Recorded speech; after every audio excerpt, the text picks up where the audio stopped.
keseluruhan pertempatan yang ada di seluruh Sarawak. Ini di antara agenda penting, agenda pembangunan luar bandar yang amat penting yang diambil kira oleh Kerajaan GPS Sarawak. Kedua, faktor yang kita ambil kira juga ialah pembukaan kawasan baru. Misalnya, apabila kita dapat memastikan bahawa pembinaan jalan raya itu boleh membuka kawasan baru, maknanya di situlah kita melihat perancangan untuk membina jalan raya bagi sesuatu tempat. Maknanya we have to open up the area so that it will be as developed as any other areas outside or rather in other areas. Itu yang kedua. Ketiga, kita juga mengambil kira aliran trafik. Aliran trafik itu amat penting.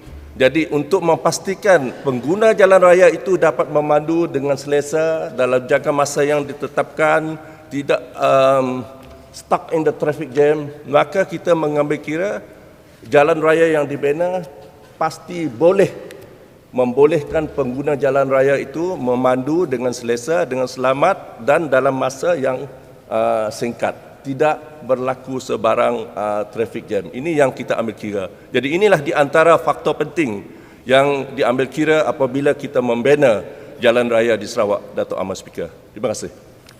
Yang Berhormat Datuk Tiong Tai King, Dudong. Speaker, soalan saya luar 9.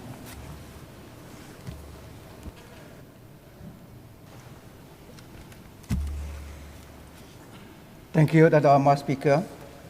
Thank you, Ali Yang Berhormat for Dudong. During this low season post-COVID, presently the COVID-19, my ministry has continued to invest timely on the upskilling and continuous capacity building of the tourism industry players. In particular, A, digital-related marketing courses, B, frontliners upskilling courses, C, community-based tourism, D, handicraft skills training, E, business events digital education campus, TRAP digital campus bracket, F, online ecosystem funding, G, product updates, H, regional specific tourist guide bracket RSTG courses in Kuching, Miri, and Sibu. I, pelancongan courses, tourism awareness, responsible tourism, business events, and Sarawak tourism ambassador. The enhanced knowledge, skills, and attitude will prepare our tourism industry players, operators, and frontliners for the return of the visitors in the near future. Although the COVID-19 outbreak has caused some concerns, especially for our Sarawak More to Discover campaign, my ministry has responded to the current situation by a quick review of our marketing strategies, which include turning our promotional and marketing initiatives to domestic tourism by launching Siaran Sarawak discounted tour packages, and to encourage more Sarawakians to choose Sarawak as a preferred holiday destination. The campaign was also part of Sarawak tourism stimulus measures to give a boost to the local tourism industry and a good way of sustaining and maintaining the tourism ecosystem for the industry players, such as tourist guides and pipe guides, drivers, tour operators, restaurants during these challenging times. To date, the campaign has generated more than RM 681,082 ringgit in sales, with 569 tour packages sold for 3,167 packs. This campaign has helped the industry to a certain extent. Apart from the Siaran Sarawak discounted tour packages, Visitor Incentives Program, VIP bracket, is another incentive measure to support the revival of tourism in Sarawak after COVID-19. It is an incentive created for interstate to provide Sarawak travel agencies, tour operators with support for its tourist arrivals, both domestic and international. Now, 1. To push and accelerate the recovery of tourism sector. 2. To enhance the industry confidence in tourism marketing and promotion. C. To encourage tourism partners to facilitate visitor arrivals to Sarawak. D. To give motivation and support to our tour operators and travel agents in light of economic crisis arising for the COVID-19 pandemic. The criteria for VIP Visitors Incentive Program is to be registered trade company with license by the Ministry of Tourism, Arts and Culture Malaysia, MOTEC. The incentives are as follows. 1. 30 ringgit per person for the first 2 packs and additional 20 ringgit per pax for 3 days and 2 nights tour packages. B. 40 ringgit per person for the first 20 packs, for the first 2 packs, and additional 25 ringgit per pax for 4 days, 3 nights tour packages. C.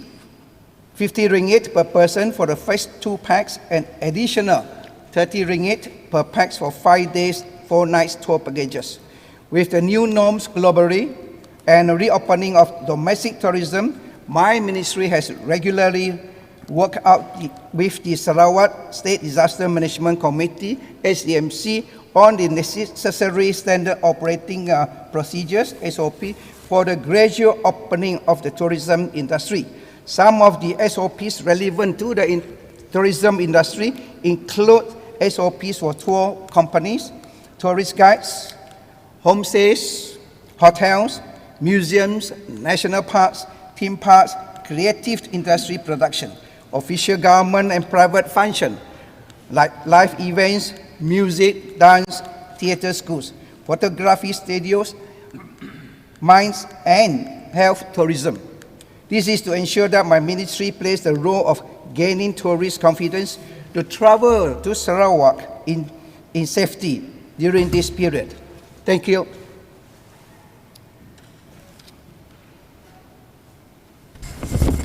Thank you, Tuan Speaker. I think the answers is almost covered by supplementary question. So, Tuan Speaker, I have no more supplementary questions. Thank you.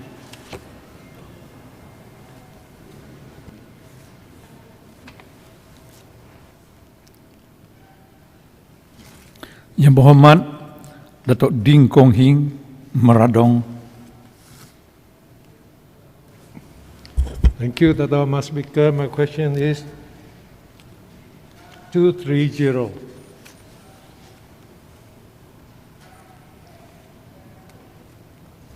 Thank you, Dr. Mas Speaker. Thank you, Ali Muhammad for Maradong. I don't have a pantun today, otherwise somebody will not be happy. Anyway, for the information for Ali Muhammad for Maradong, our ministry has submitted the proposal for repair and renovation to the Stadium Terbuka Bintangor under the 12th Malaysia Plan. Once the proposal is approved, repair and renovation work shall commence accordingly. Thank you. Thank you, Tata Mas Speaker, and thank you, Yang Berhormat Menteri Muda. I have 2 supplementary questions. Number 1, how long will it take to restore the running track? And number 2, what type of rubberized surface likely going to be used for the running track? Thank you, Ali Muhammad for Maradong. Normally, to install this kind of running track, rubberized running track will take about 6 months. And there are 3 types of rubber running track that we use. First is the prefabricated rubber running track. Second is the sandwich system running track. And thirdly is the spray coating running track. But the cost is all depend on the allocation, on the requirement to install this running track. Thank you very much. Yang berhormat Encik Chiu Chiu Sing, Tanjung Batu. Thank you, Mr. Speaker. My question is 231.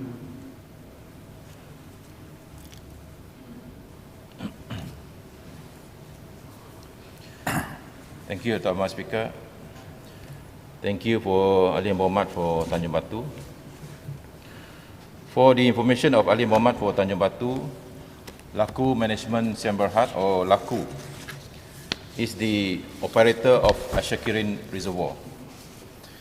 The protection of raw water sources is under the purview of the Natural Resources and Environment Board or NREB.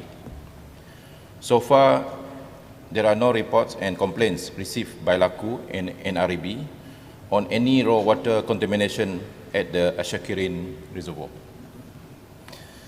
And also for the information of Ali Muhammad for Tanjung Batu, as a water supply operator, Laku Management carries out raw water quality monitoring on a daily basis in accordance with the requirement specified in the National Drinking Water Quality Standard, NDWQS,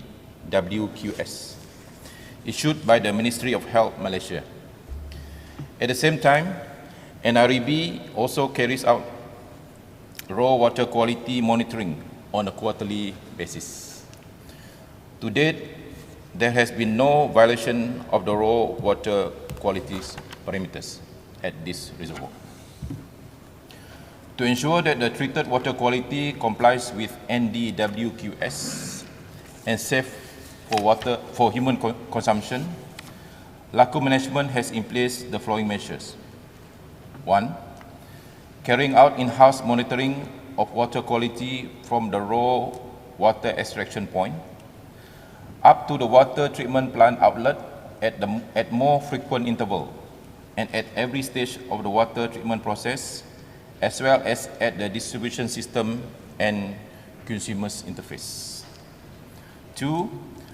Laku Management is also collecting water samples to be tested by Department of Chemistry, DOC, based on the schedules provided by Ministry of Health.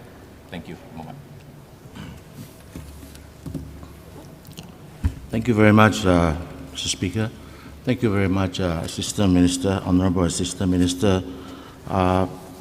Just want to ask whether the treatment plants, whether they can filter the chemical contents that is coming down from the fertilizer and the insecticides in the raw water. And if not, why are such filters not installed? Filter to install the chemical to filter out the chemical contents. That's first question. Yeah. Thank you, Tuan Mas Speaker. Thank you, Muhammad Bo Tanjung Batu. The authority, especially Laku Management, has installed this kind of filtration to make sure that contamination can be measured if there's any. But so far, as been recorded by Laku Management, we haven't received any official complaint or report on this particular contamination. However, if contaminants are detected at the Asyakirin Reservoir, the following measures are to be taken by Laku if it happens. Number 1, Laku Management will report to relevant authorities on any violation of water quality parameters in water catchment area. That has been done on either daily or quarterly basis, as I mentioned earlier. Number 2, Laku Management will stop raw water extraction from river concern in accordance with the Emergency Response Plan, ERP, to ensure that the contaminant will not enter the water treatment plant if they are able to detect any contaminant. And number 3, the most important, is to execute Water Safety Plan or WSP procedure, which has been in place in case it happens. Has been asked by Yang Muhammad for Tanjung Batu on the parameters, what are the contaminants, if there's any from the nearby plantation. I have a long list of parameters here, which has been grouped into four groups. Example, the frequency of testing for raw water quality and parameters tested are as follows. For group number 1, it consists of microbial and physical parameters, which will be tested on weekly basis. Group number 2 will involve chemical parameters, which will be tested on monthly basis. Group number 3, heavy metal parameters, which has been asked by Yang Muhammad. which will be tested on quarterly basis. And number 4, which is more severe, which you may think will be the main problem when a reservoir is located very near to plantation. Number 4 will be consist of pesticide and herbicide parameters, which will also be tested on quarterly basis. So for group number 1, among the parameters which will be tested will be the pH, the color, turbidity. Number 2, the parameters tested will be the chemical oxygen demand, COD, biochemical oxygen demand, BOD, ammonia, nitrate, total hardness, fluoride, chloride, iron, manganese, and aluminum.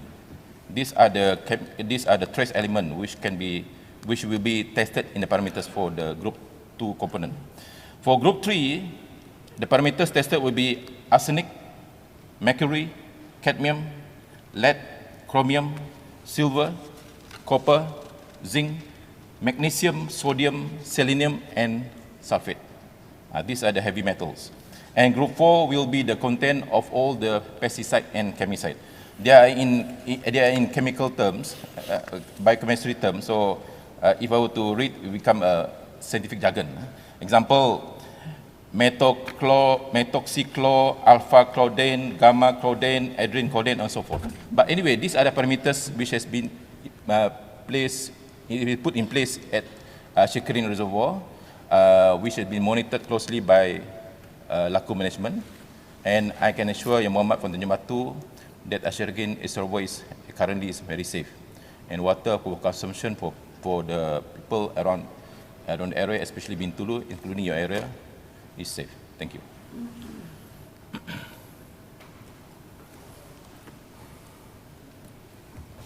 Thank you very much, Mr. Speaker. Thank you very much for the thorough answer, Yang Mohamad, Assistant Minister.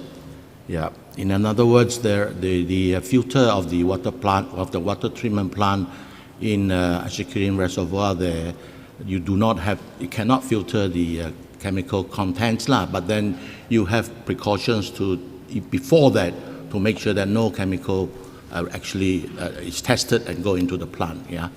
In view of the activities around the reservoir, what are the actions taken to ensure that there is no trespassing, including the trespassing of these pesticides and fertilizer that can go into the reservoir? Thank you. Thank you, Thomas Speaker. Thank you, Mohamad. As you know, maybe you have known that Bintulu water catchment area, which also involve Siaran Reservoir, has been gazetted by the government in 1996. So it's considered as an area being protected under the law. So no trespassers can pass through. That's number 1. Number 2, as we mentioned earlier, that the raw water quality has been tested on either daily or quarterly basis. This has been done all the time, either by Laku Management as well as NREB, and with the assistance from our friend from the Chemistry Department as well as the Ministry of Health. So the element tested are the one I mentioned earlier. So in other words, if there's any evidence of contamination, if there's any, then it will be able to be detected very early because it's been done on daily and quarterly basis.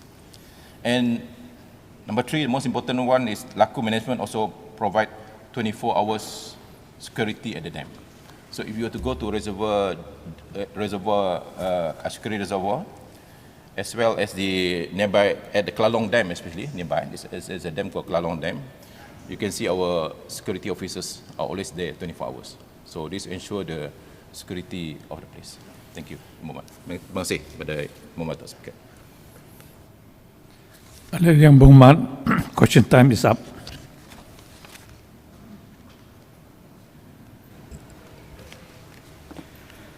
Usul di bawah Peraturan Mesyuarat 59.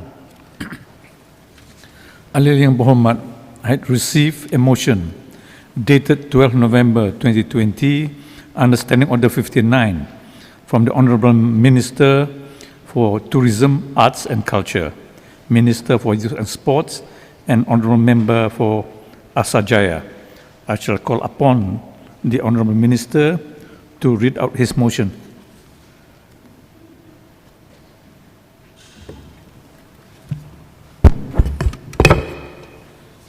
Terima kasih, Dato' Ahmad Speaker. Motion under Standing Order 59. Pursuant to Standing Order 59, I wish to move a motion as follows. Whereas on the 10th of November 2020, a bill seeks to provide for the amendment to the Constitution of the State of Sarawak, in bracket GNS 163/63, in respect of matters relating to qualifications of members of the Dewan Undangan Negeri was introduced. And whereas the Speaker make an order to defer the said bill at a later date. And whereas, in order to ensure the interest and aspiration of the people of Sarawak ought to be firmly advanced, and to ensure that there is no uncertainty or ambiguity that may arise out of the amendment bill. Therefore, it is hereby moved that this bill is withdrawn to allow a new bill to be introduced to provide for the amendment to the Constitution of the State of Sarawak, in bracket GNS 163/63. Terima kasih. Another Minister to second.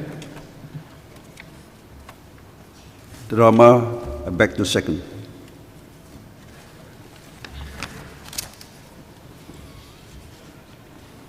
Rang Undang-Undang Kerajaan. Bacaan kali yang pertama, Constitution of the State of Sarawak Amendment Bill 2020. Yang Berhormat Menteri Pelancongan Kesenian dan Kebudayaan, Yang Berhormat Menteri Belia dan Sukan dan Ahli Dewan Undangan Negeri N15 Asajaya. I beg to introduce the Constitution of State of Sarawak Amendment Bill 2020 be read a first time. Constitution of the State of Sarawak Amendment Bill 2020. I wish to give notice that this bill would be read a second time today. Rang Undang-Undang Kerajaan, bacaan kali yang kedua. Constitution of the State of Sarawak Amendment Bill 2020. Yang Berhormat Menteri Pelancongan Kesenian dan Kebudayaan, Yang Berhormat Menteri Belia dan Sukan dan Ahli Dewan Undangan Negeri N15 Asajaya.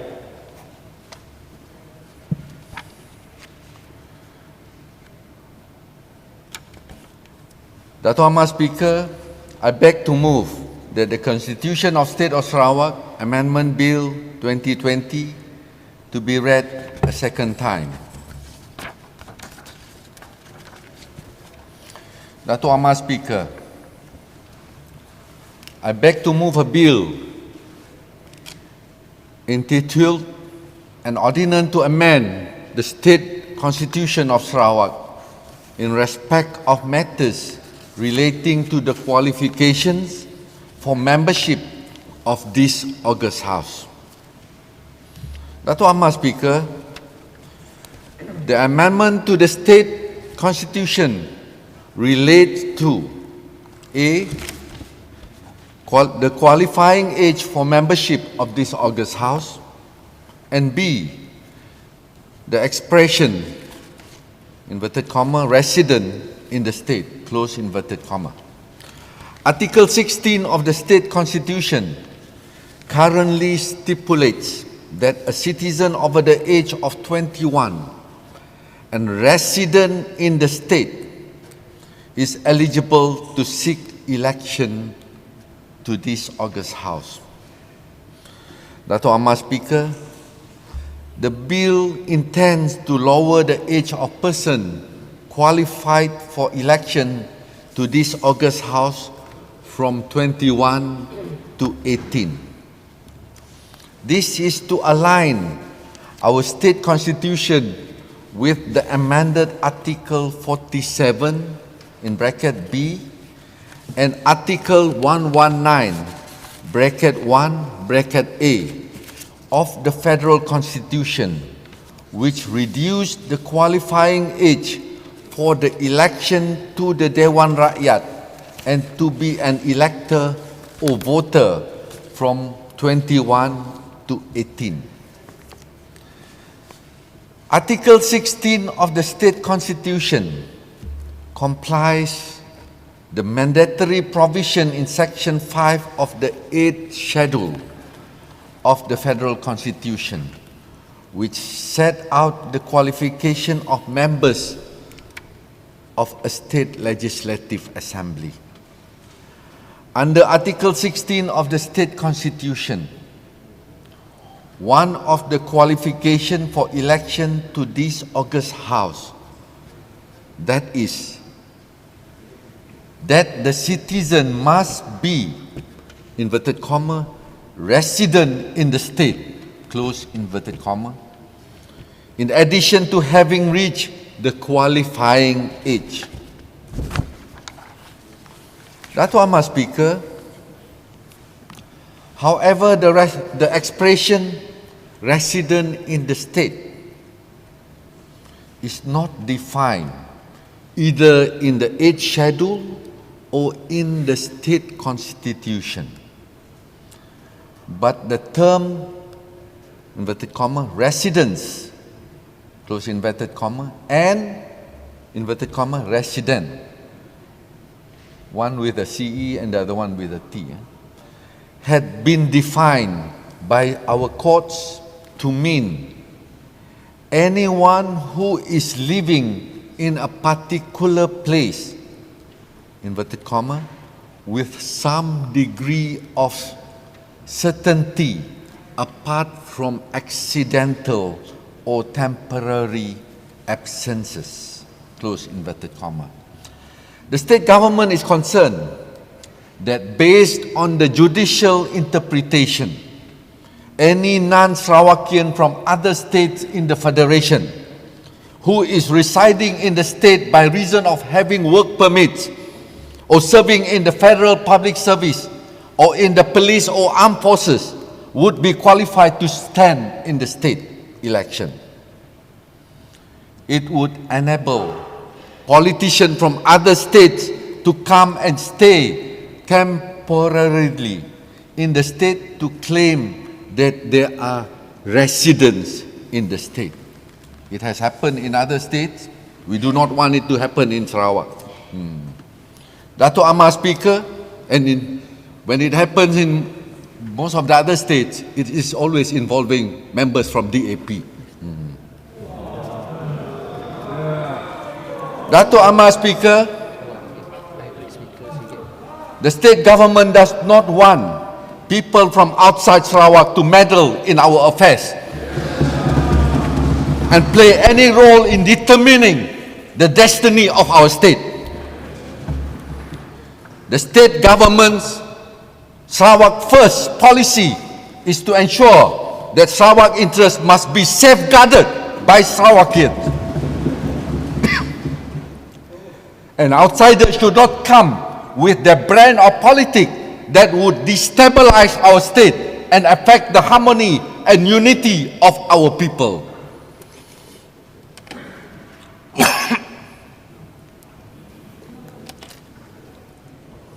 For this reason, Dato' Amar Speaker, on Tuesday, the 10th of November 2020, I have introduced a bill that would define the resident in the state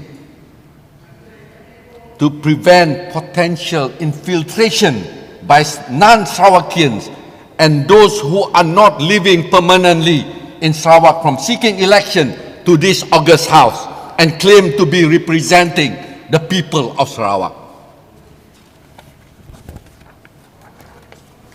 Unfortunately, the noble intention of the state government was distorted by the opposition, making scurrilous allegation that the state government was opening an avenue for non-Sarawakian to seek election into this August House.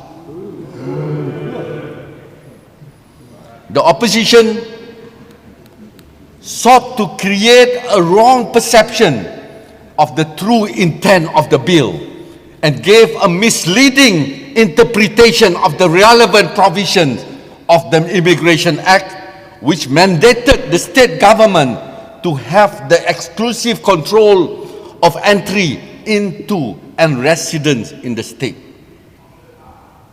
Dato' Amar, Speaker, I have withdrawn that bill so that the people of Sarawak would not be confused by the opposition as to the real intent and objective of this proposed amendment to Article 16 of the State Constitution. This bill, which I'm now introducing in this August House, will remove all interpretative ambiguities or uncertainties as to the real intent and objective of the proposed amendment. Dato' Amar, Speaker, therefore, Clause 2, bracket 1, bracket C of the bill provides a clear definition on the term, inverted comma, resident in the state, close inverted comma. Under the proposed amendment, only two categories of persons qualified as resident in the state, namely, bracket 1, a citizen born in the state of Sarawak, whose parents or either of them was also born in the state and he is normally resident in the state.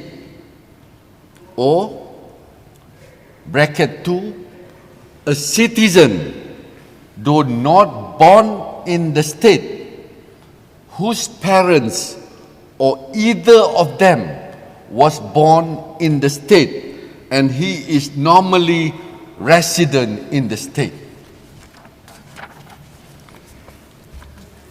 This amendment, when passed, will ensure that only Sarawak-born citizens and Sarawak citizens born outside the state to parents of one of them who were born in the state and normally residents in the state are qualified for election into this August House.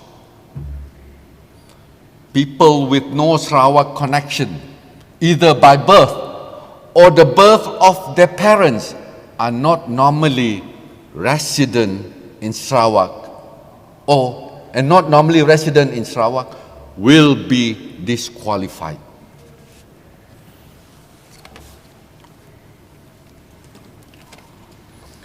Dato' Amar, Speaker, the term normally resident has been judicially defined to connote, inverted comma, resident with some degree of continuity and apart from accidental or temporary absence, close inverted comma.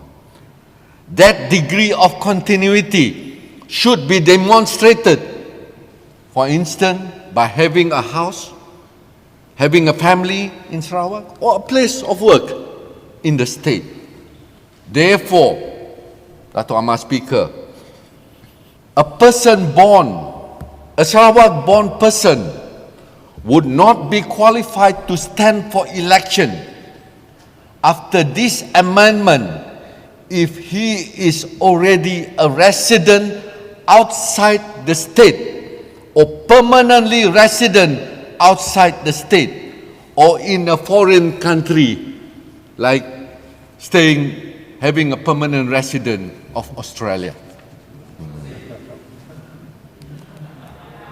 the state government want to see that only those persons who have roots in the state, patriotic and loyally committed to safeguard the interests, the constitutional rights of the state, and advance the welfare of its people are allowed to stand for election. One of the objectives of this proposed amendment is to prevent someone who has acquired permanent residence in Australia to stand election on this house. We have seen it before. The state government views such a person as not having total loyalty or commitment to the state.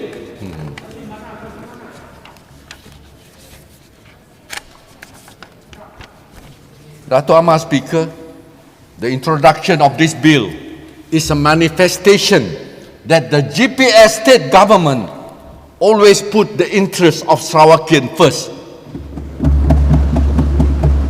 and has always safeguarded and will continue to safeguard the state's rights and interests and will not allow non-Sarawakians to interfere with our political affairs or to bring into the state's political cultures which are detrimental to the peace, to the unity and prosperity of our beloved state, Sarawak.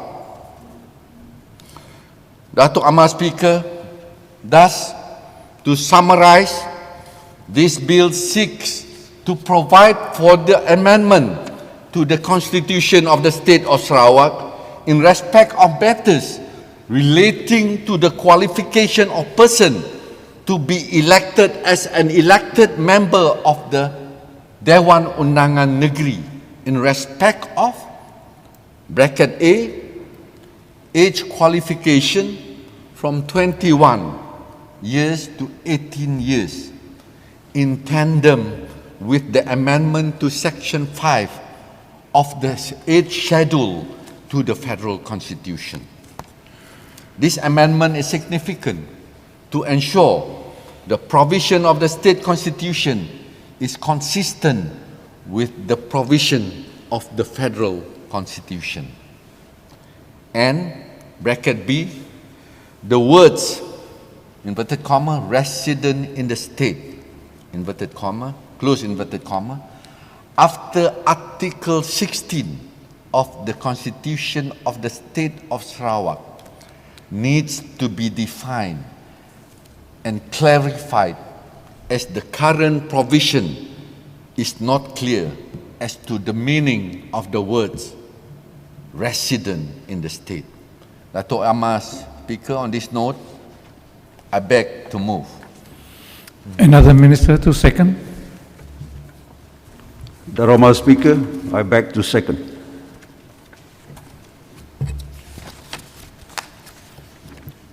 I shall now call upon honourable members of this House who wish to debate on this bill.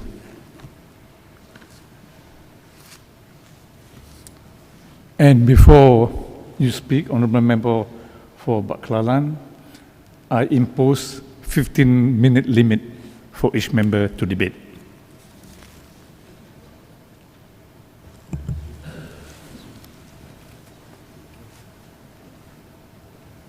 Thank you, Mr. Speaker, for allowing me to participate in the debate for the amendment of Article 16 to the Sarawak Constitution.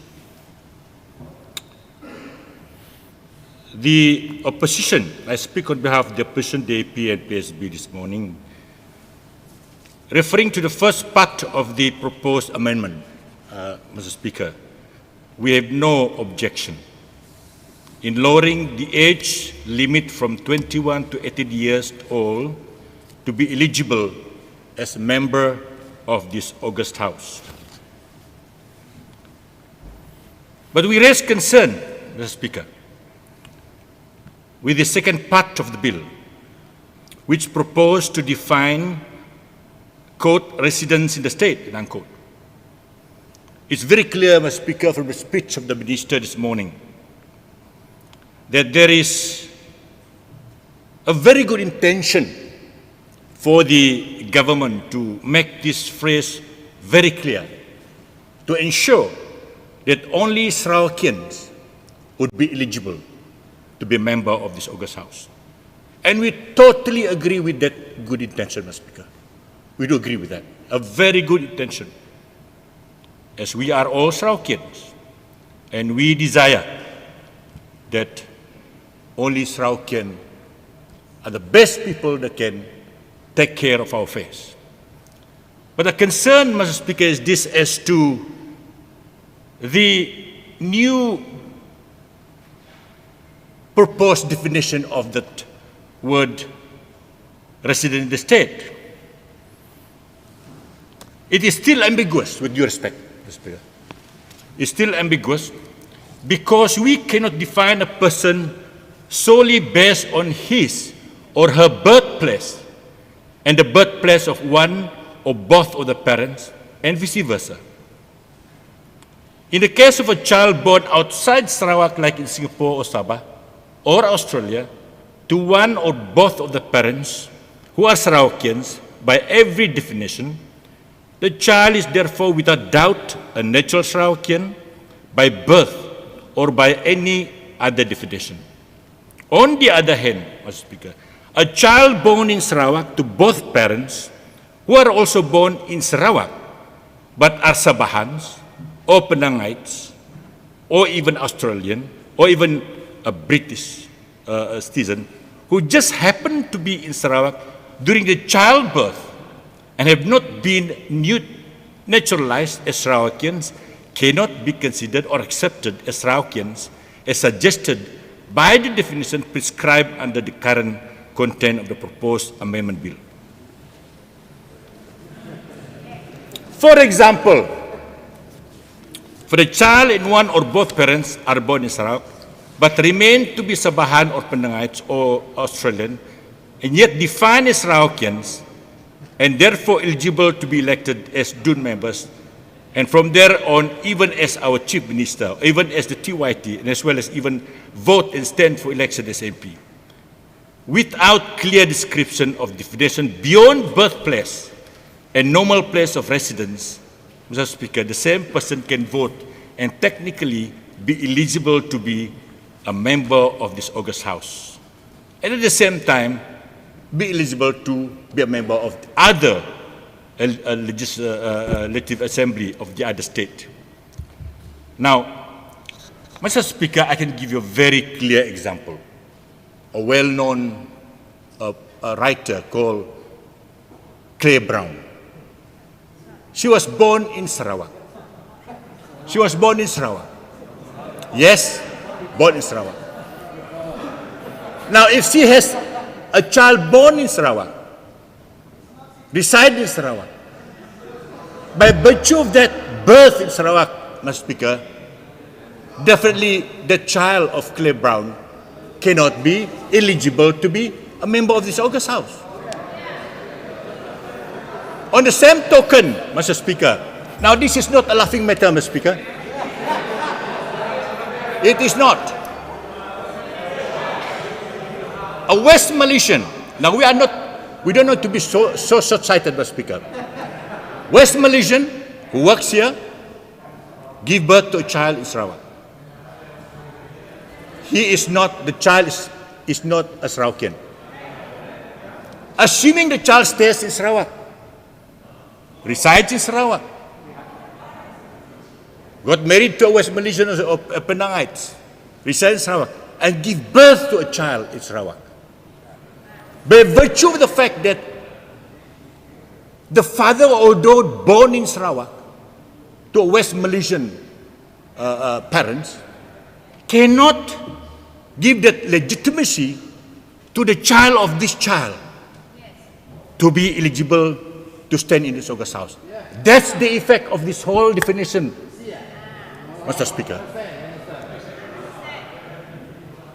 So in a quick perusal of this definition, yes, we're all happy with it.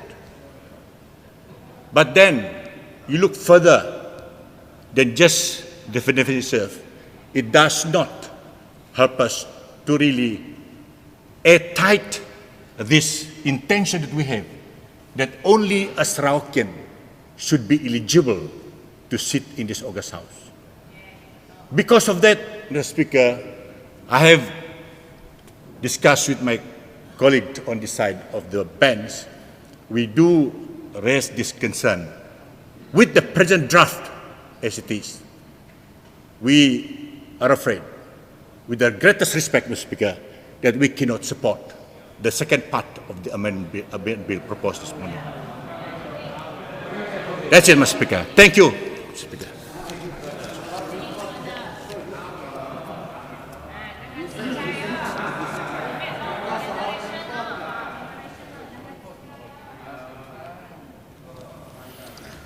Member for Moratuang.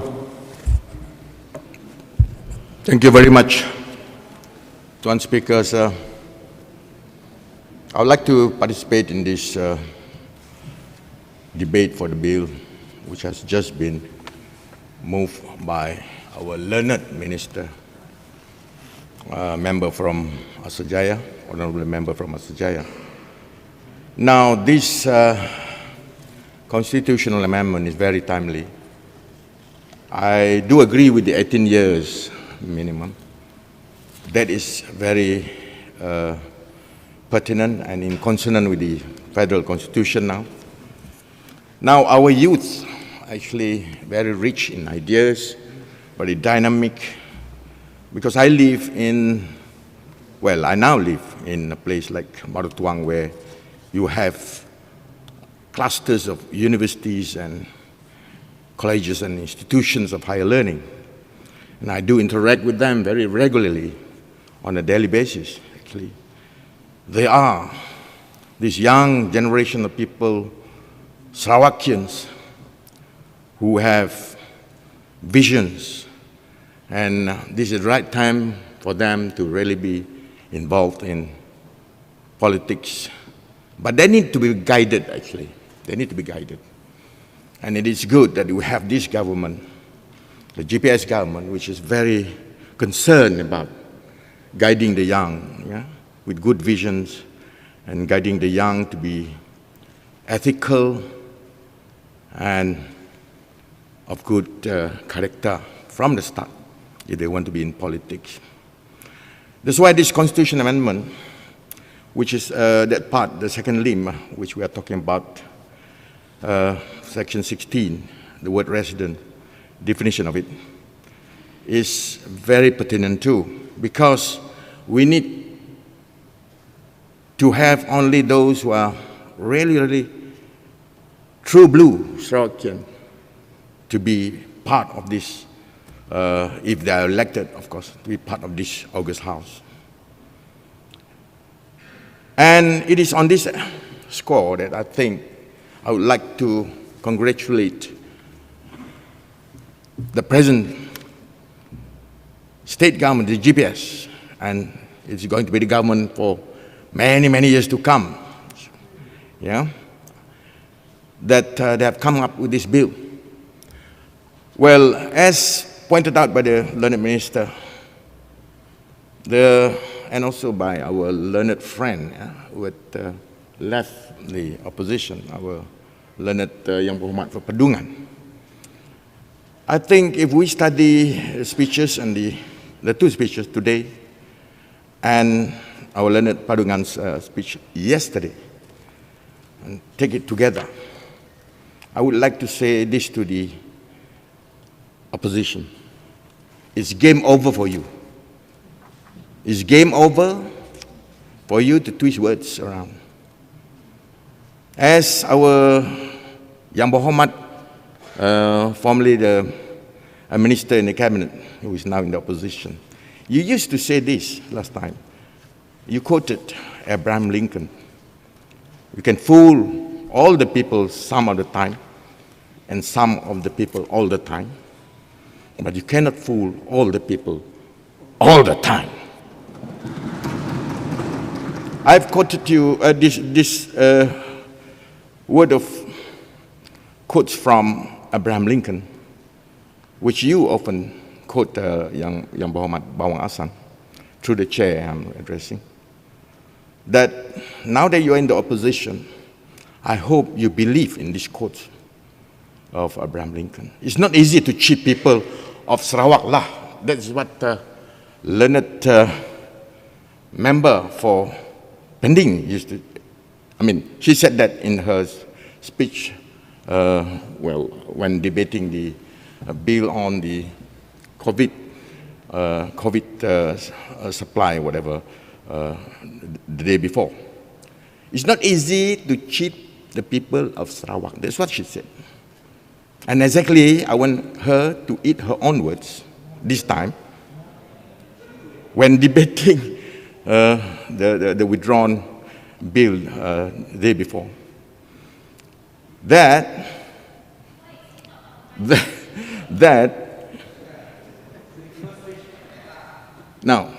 this amendment was not to open the door, but actually to close it as much as possible. And today's bill is exactly what was intended in the first place. And I would like this to say to this opposition, please learn this from what Yang Berhormat Pedungan, learned member for Pedungan, has said. Yeah, it's a lesson for you, just to know what the word truth means, really means. It's not a bridge too far for all of you to come to a reasonable sense of accepting the truth. You know, it's not a bridge too far, but you just need to leave the AP kind of indoctrination. I would like to congratulate Yang Berhormat Pedungan, yeah, for being so bold and brave to defend the truth. And I'm all the way supporting his words. What I think I need to advise also the opposition to do is, if you be kind enough, please print out the speech of Yang Berhormat Adun Pedungan, place it in a place in your house or office, yeah, where you used to sit long enough, or even in the toilet when you can sit long enough. Understand it, you know, embrace it, so that the people of Sarawak, yeah, will be not easily cheated, yeah. So please read YB Pedungan's speech, study it, print it, keep it wherever you want. Wherever you want to sit, or may I use the word shit, long enough to understand, at least as a friendly reminder, but perpetual reminder not to twist words. For that, you know, remember, twisting words, there's so many evidences that come before us when they were in the PH government for 22 months. Yeah? Now there are videos, the 20%, the 50%, all those are twisting words. I still keep it, you know? I still keep it, even in my toilet. So to all Sarawakian, stay safe with GPS. Stay safe with GPS. I support this bill 100%. Thank you. Yes. Member for Jemuring.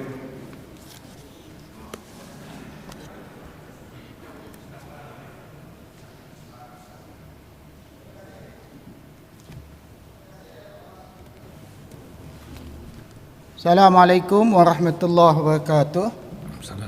Dato' Ahmad Speaker, saya ingin menyertai debat perbahasan pindaan Constitution of the State of Sarawak Bill Amendment 2020 yang dibentangkan oleh ahli dari Asajaya sebentar tadi.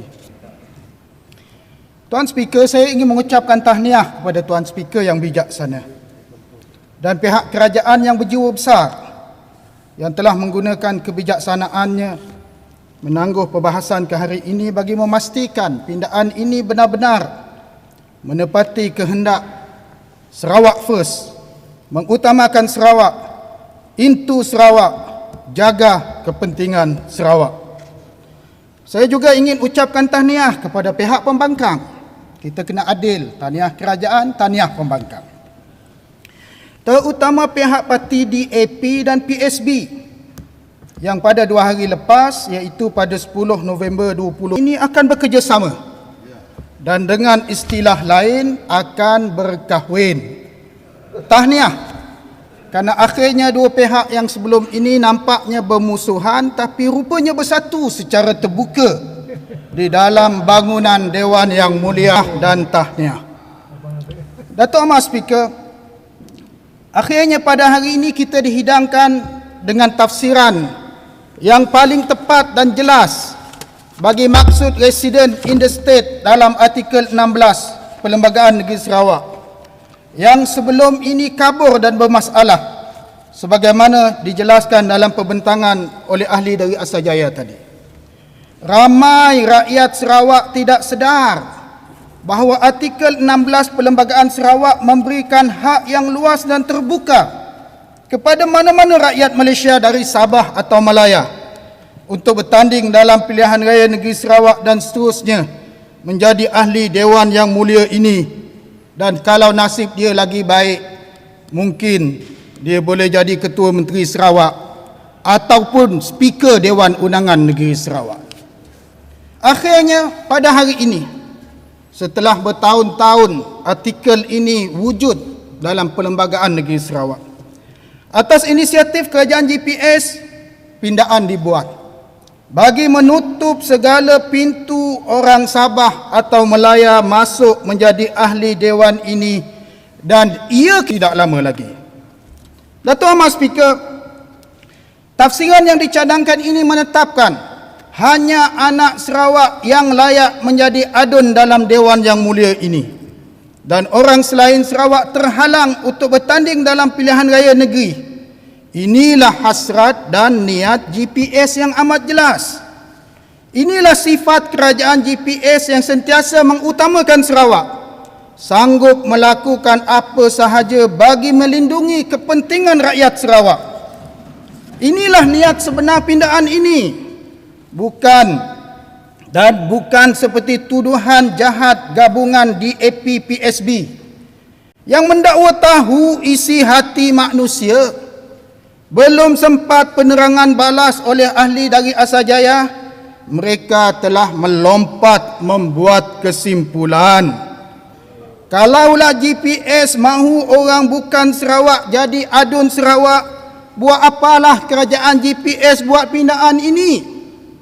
Datuk Amat Speaker, sebagaimana yang dijelaskan oleh sahabat kita yang kata akan pencen selepas DUN ini, ahli dari Padungan petang semalam, sikap ahli dari Kota Sentosa dan Pending amat jahat.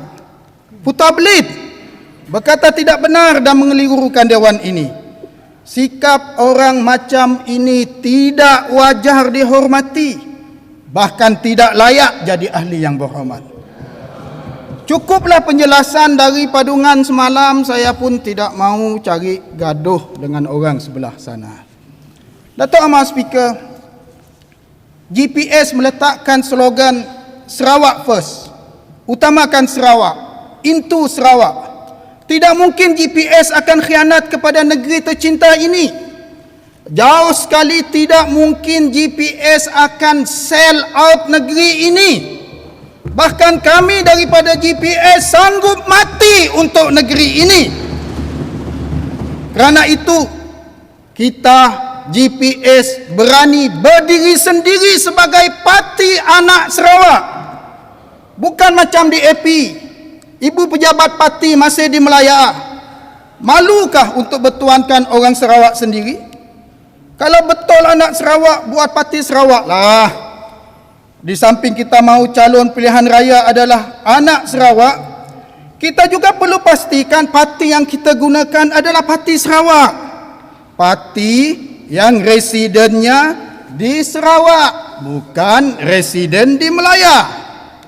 Cakap mesti serupa bikin, jangan kong kali kong. Mereka pura-pura dan berlakon mahukan takrifan residen itu diketatkan terhad kepada orang Sarawak. Tapi dulu mereka bawa orang Australia jadi calon adun di Pujut. Masihkah kita ingat? Nasib baik Dato' Amar Speaker kita yang bijaksana berjaya mengesan perkara ini.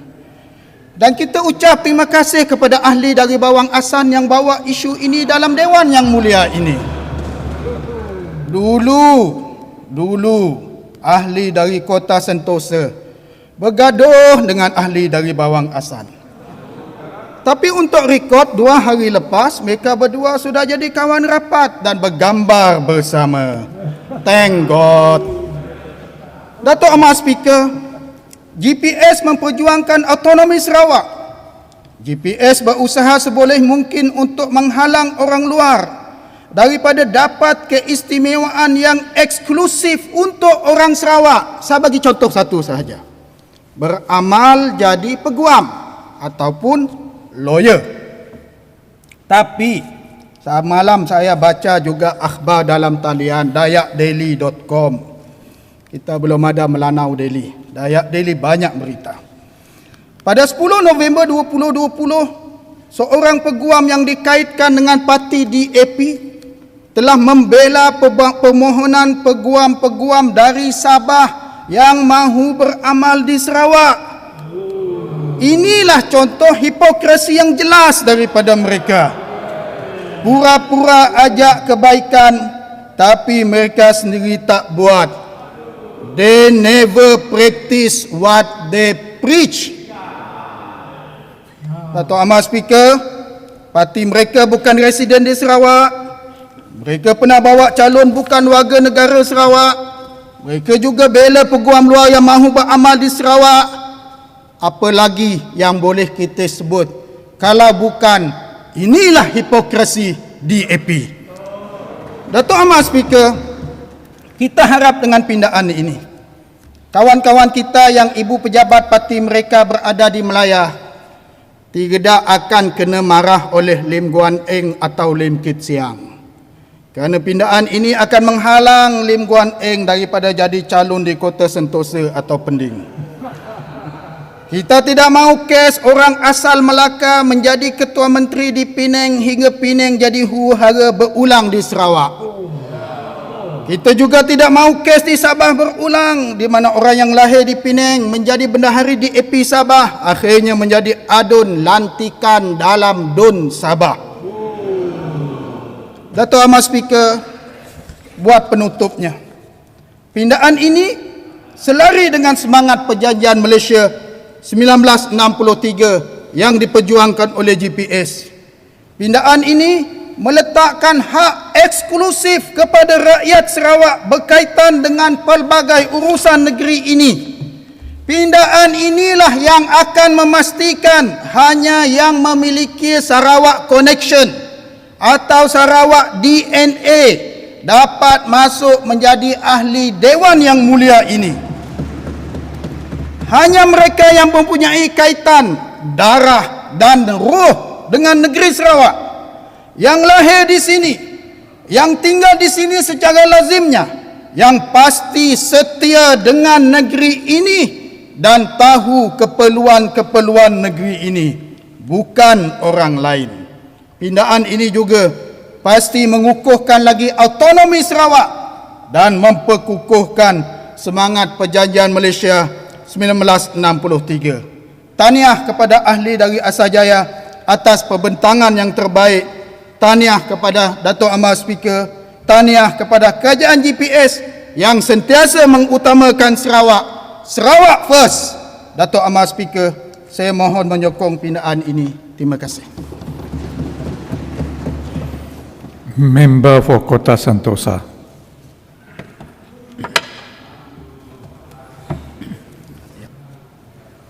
Thank you, Mr. Speaker. Thank you also, the government of Sarawak, for taking our advice to withdraw the First Amendment. The fact that the First Amendment bill were withdrawn is testimony of the fact that our objections and our arguments were correct. The DAP ADUNs and PSB ADUNs argument against the First Amendment Bill were correct. And those who have supported those First Amendment bills, they don't know what they say. They are ignorant of the effect of the amendment and the impact of it. Mr. Speaker, and thus now today, in the history of this Dewan Undangan Negeri, for the first time, a bill tabled by the government was withdrawn and retabled. And I can still remember when it was the decision was made by the Speaker. The Speaker made the decision to defer the first bill, amendment bill, but now that decision is also changed to withdrawal of the first bill. It just goes to show that the opposition here, we say the right thing.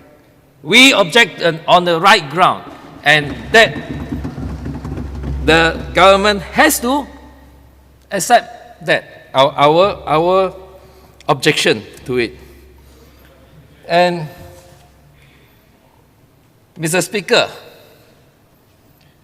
when any government does anything, it's always with the label of good intent. But the deeds that were done, though labeled as with good intent, maybe let me finish this. My sentence.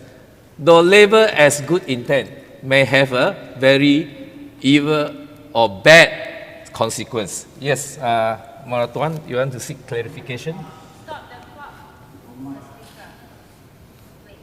I'd like to ask Yang Berhormat Ketua Sentosa, which particular point are you raising here and claiming that the government had taken as the truth from you, which is the basis of their withdrawal of this?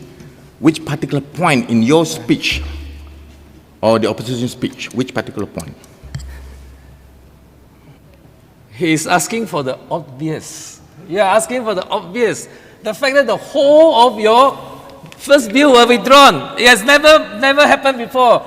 Honorable member from Maratuan, you are here not like a government, but the government has been withdrawn. This is the first time, history in the making. And what my point of that was taken. As a result of which the bill was withdrawn is that with the First Amendment, a West Malaysian having permanent residence here will be eligible to be elected as a member of this House, Mr. Speaker. And after what I pointed out, none of the ministers, they say otherwise. And none of the ministers, they come up forefront to say that, no, this is not our intention. But surprisingly, a member from this side, an ex-DAP Aduns, express your intention to say that, oh, this is not the intention of the GPS. I don't know why. Suddenly, honorable member from Padungan became the spokesperson for GPS government in respect of the amendment bill. But never mind, Mr. Speaker. Can I again seek clarification from the Honourable Minister in respect of the wording in clause 2(1) in reference to clause C, bracket C. Again, it appears that adding immediately after the words, quote, Article 17.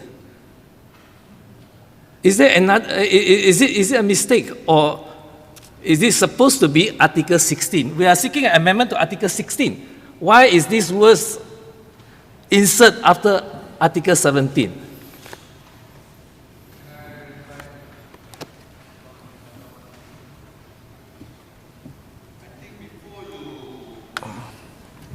Prepare your debate as well as pose that question, because I know you posed that question seeking clarification during the last debate. You must have the state constitution with you. Only then you can understand. If you only see the the Sarawak Government Gazette, you will not be able to understand it fully. You refer to Article 16 of, the heading is qualification of members. Article 16, every citizen of or over the age of 21 years who is resident in the state is qualified to be elected as an elected member of the Dewan Undangan Negeri unless he is disqualified for being such a member by the federal constitution or this constitution or by any such law as is mentioned in Article 17. It's after that. Okay. I'm not referring to the next Article 17. I have the constitution with me. Then, Point taken. I hope. Okay. Stand guided. Stand guided, Honourable Minister. You are referring to the word 17, Article 17 as the words appearing in Article 16. I'm just asking for a clarification. I'm just asking for a clarification. So, Mr. Speaker,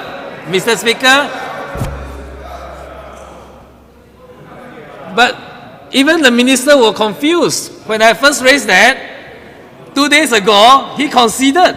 That's what Mr. Speaker said. The minister conceded. He was confused.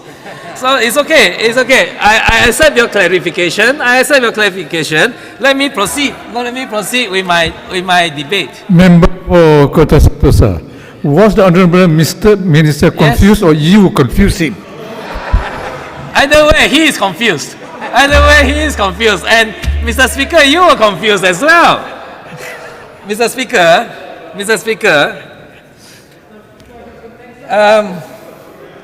in respect of this amendment, in respect of second part of the amendment of which provide bracket C2,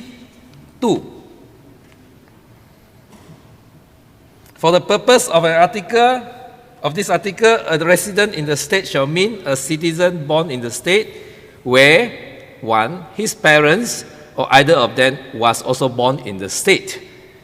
Mr. Speaker, I concur with my friend, Bakalalang, that the place of birth does not accord a person with his association with or connection with Sarawak. Therefore, I hereby formally propose an amendment to the amendment that his parents or either of them was also born in the state, the words was also born in the state be substituted with the words, quote, is a Sarawakian, unquote. And further down, 2B, B states, though not born in the state, whose parents or either of them was born in the state, and he is normally resident in the state. Also, I formally propose an amendment to this amendment bill to amend the words was born in the state, that means whose parents or either of them was born in the state, that 5 words was born in the state be replaced with the words, quote, is a Sarawakian. Mr. Speaker, we are all here in this house trying to defend the sanctity of this house and to defend the rights of Sarawak and Sarawakian. Why do we not make it clear in our amendment to this article that we insert, replace the word Sarawakian instead of using the place of birth as a reference to make it to determine the eligibility of a person to be elected to this house. What is your definition of a Sarawakian? Exactly, Mr. Speaker. We speak so much about Sarawak for Sarawakian. We are fighting for Sarawakian. And if you don't even know what is the word Sarawakian means, then it is high time we give a definition to Sarawakians. It is high time. I take note of your question. In the whole constitution of the state of Sarawak, there is not a single word Sarawakian mentioned. Then it is high time.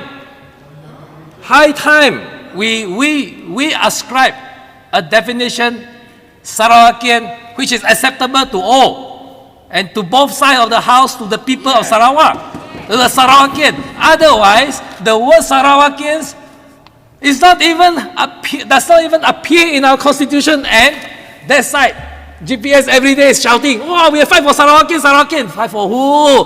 Mr. Speaker, you also don't know who are Sarawakian, how to fight for. If that is the case, you also don't know who are Sarawakians. You see, there is a problem. There is a problem. It is a problem that has created by our drafter of the Constitution. As such, it is time that when we are seeking an amendment to this Constitution, it is time that we ascribe a definition. Who is Sarawakians? Of course, definitely one of the criteria would be place of birth. One of the criteria would be domicile. One of the criteria, the intention to stay reside in the states. But it is time that Sarawakian, the word, be defined in this Constitution. And if you are serious about fighting for Sarawakians' rights, then you define it. Like for this amendment, Mr. Speaker, for this amendment, take for example, let me give you an example. A West Malaysian couple who are working here, What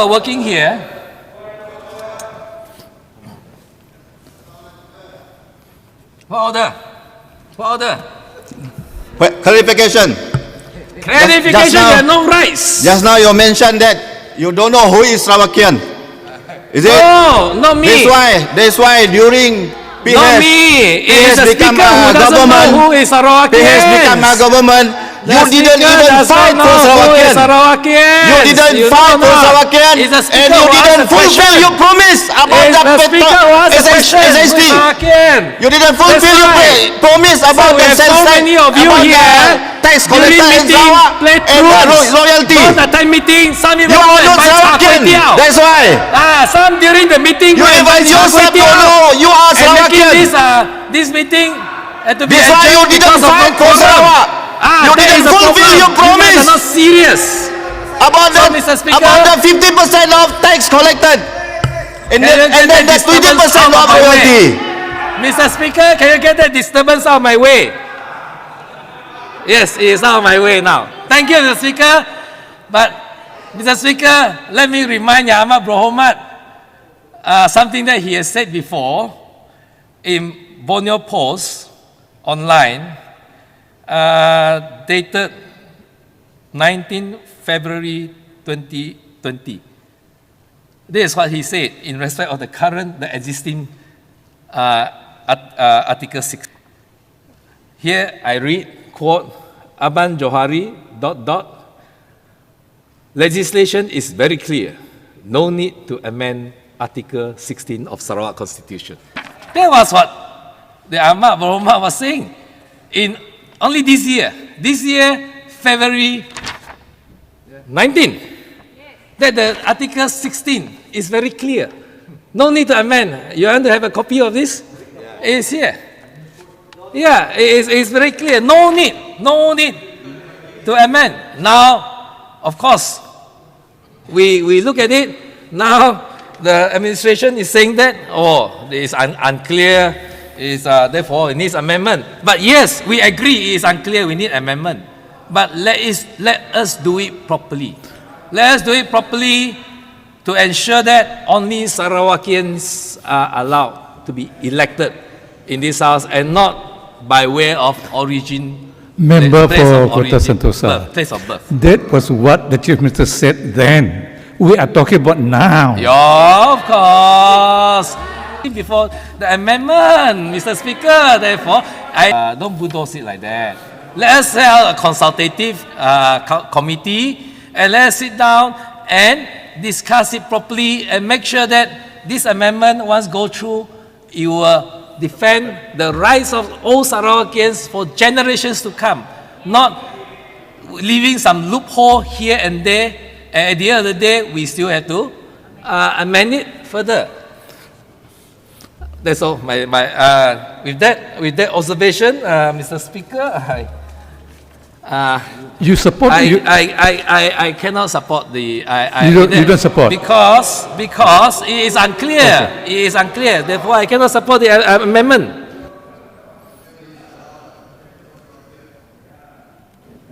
Before I call the honourable member for Tupong to speak, just because this is a very important debate, let me quote the 8th schedule, Article 71, Section 5 of the Federal Constitution.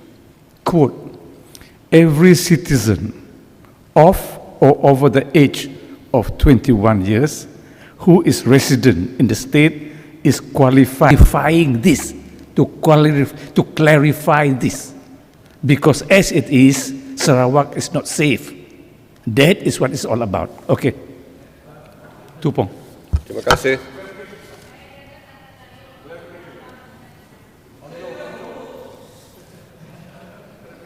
You have spoken.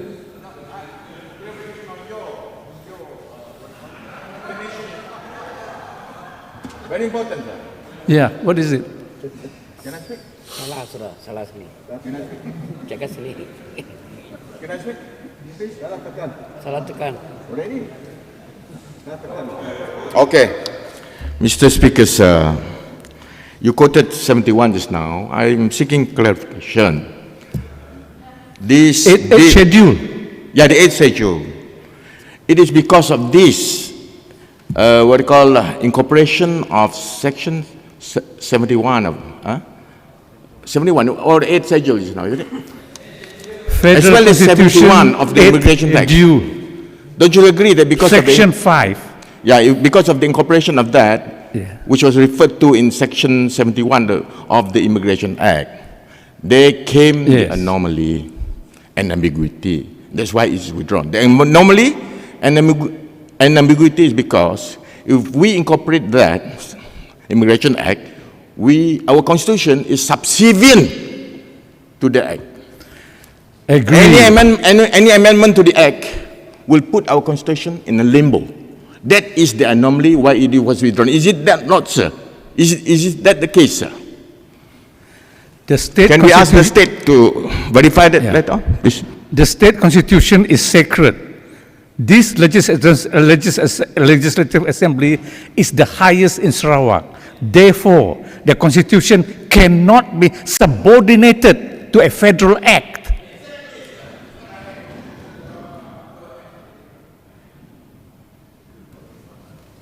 Tupong.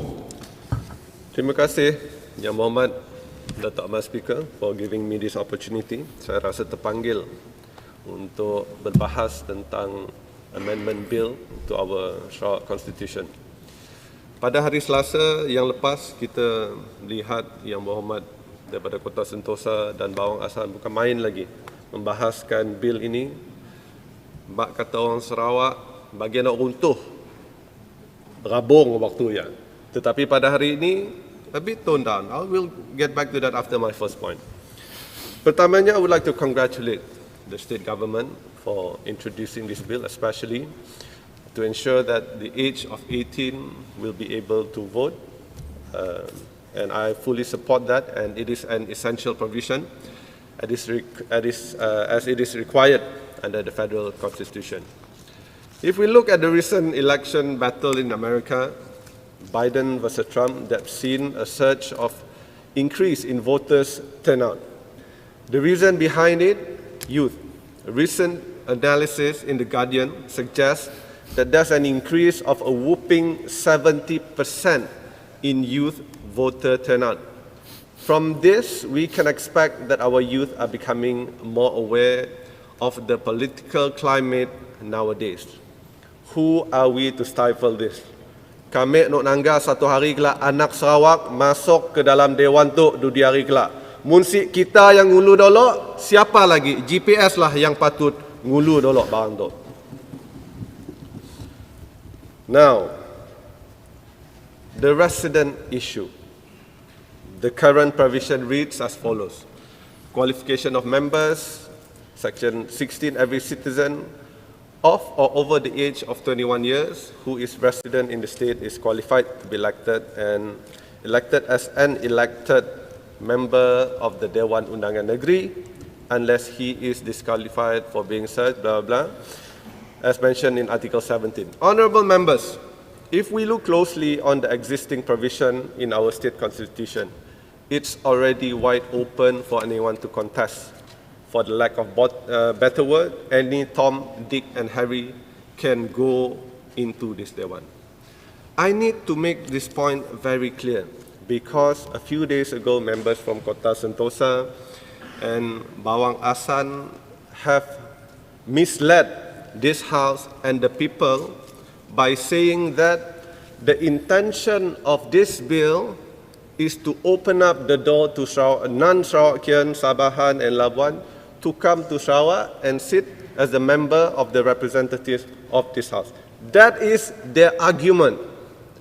But it is not fair that did not state the spirit behind this bill. Maka sebab itu pada hari ini saya ingin menerangkan dengan jelas supaya dalam Dewan ini dan di luar sana jelas apa yang hendak dilakukan oleh kerajaan. Yang pertamanya kita hendak meminda Perlembagaan Sarawak. Apakah Perlembagaan Sarawak ketika itu? Ketika ini sebelum dipindah, maksudnya sesiapa saja boleh datang ke Sarawak, beberapa hari ada alamat dan boleh contest in the state election or parliamentary election. Saya ambil contoh. Kawan saya, bukan nama sebenar, Lim dari Penang, datang ke Sarawak mencari alamat di Kota Sentosa. Duduk 2-3 hari, lepas itu pada pilihan raya dia bertanding. Dengan perlembagaan yang sedia ada, beliau boleh melakukan perkara tersebut. Maka sebab itulah apa yang dilakukan, the intention and the spirit behind this bill is to prevent that from happening. But members from Kota Sentosa dan Bawang Asan pada ketika itu mengatakan, oh, kita membuka ruang dan peluang kepada orang luar Sarawak untuk datang, untuk bertanding. Kita memberikan hak kita kepada orang. Tetapi mereka tidak menjelaskan kenapa kita introduce this bill. Daripada Kota Sentosa, kita faham itu memang sudah budaya beliau untuk twisting the spirit, twisting the fact at hand. Itu kita sudah faham. Tetapi I was perplexed by Yang Berhormat Bawang Asan, which I consider an experienced statesman.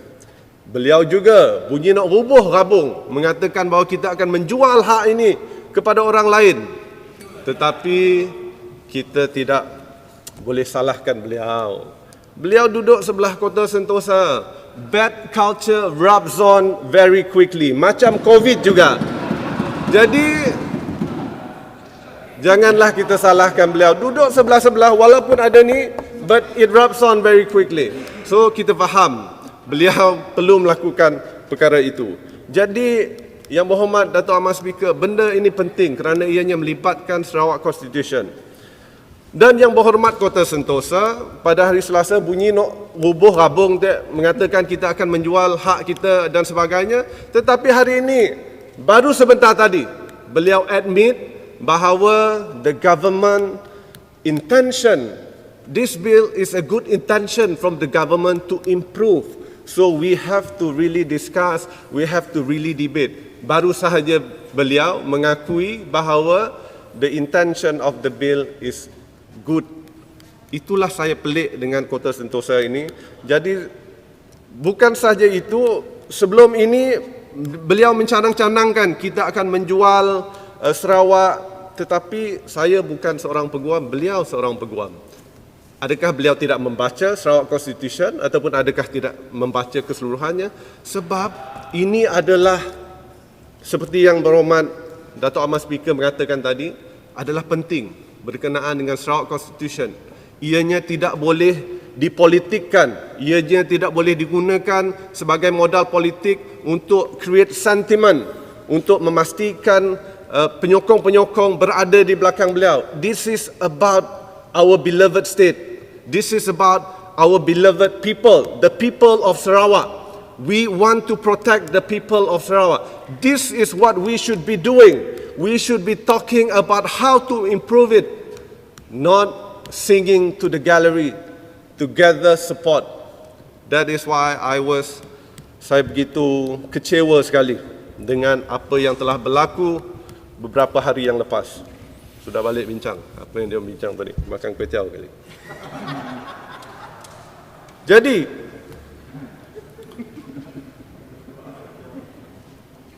sukacita juga saya ingin berkongsi bahawa kita jangan lupa setiap kelulusan PAS yang masuk ke Sarawak ianya perlu melalui proses yang begitu rigid sekali. Kita masih lagi memegang autonomi tentang keputusan-keputusan tersebut. Jadi Yang Berhormat Dato' Ahmad Speaker, terima kasih kerana memberi ruang dan peluang. Saya merasakan ianya penting untuk kita kongsi bersama di sini dan untuk diketahui umum apakah sebenarnya, saya ulang lagi, the spirit behind the introduction of this amendment. The spirit behind the introduction of this amendment is to ensure that nobody can come for a few days and be eligible to stand for election. That is what we want to prevent.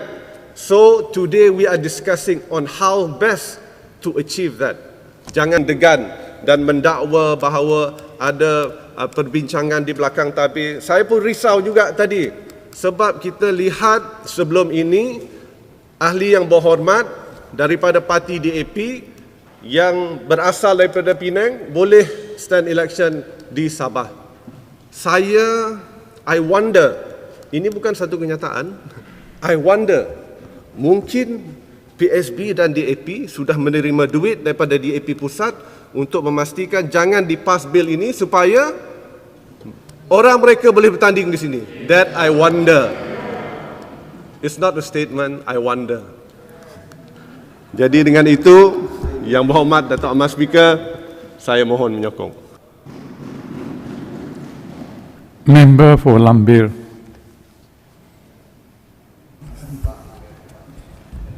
Terima kasih Dato' Ahmad Speaker untuk memberi ruang saya untuk turut serta di dalam debat pindaan Rang Undang-Undang Perlembagaan Negeri Sarawak 2020. Dato' Ahmad Speaker, I want to declare myself here, I'm not confused. Membuatkan rakyat, masyarakat di luar sana confused. DAP has taken the people of Sarawak aright with misleading and twisted fact. They always think whatever they said or whatever they spin, people of Sarawak will support them. But the 22 months a failure PH government to fulfill their promise has opened the eyes of all Sarawakian. We still remember at this August House, member for Kota Sentosa loudly, repeatedly saying that if PH government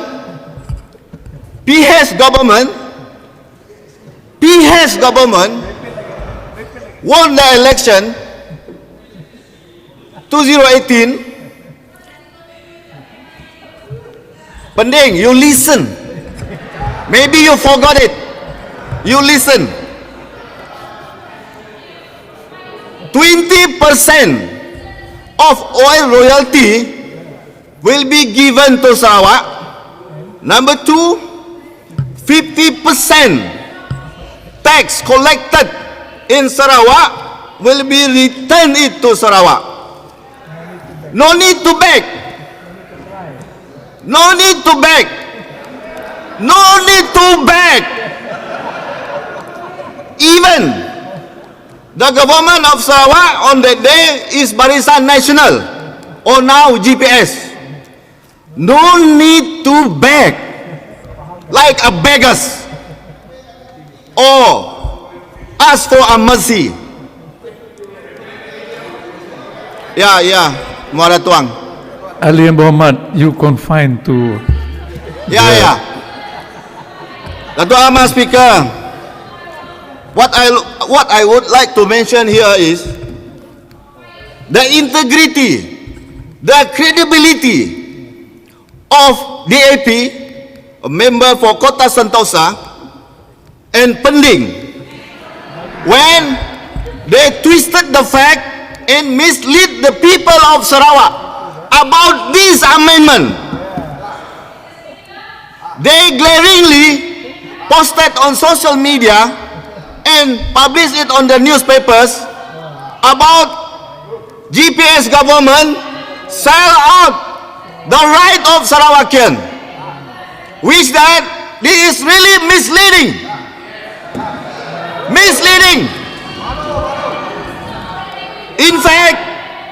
In fact, the amendment tabled by the Honorable Minister is to tighten and strengthen the right of Sarawakian. You know, who is the one who sell out the Sarawak right? Order. The one is the member for Kota Sentosa and the member of PKR, the PES government. When the state government facing the Petronas in the court case about the SST, where are they? They are the government of the day.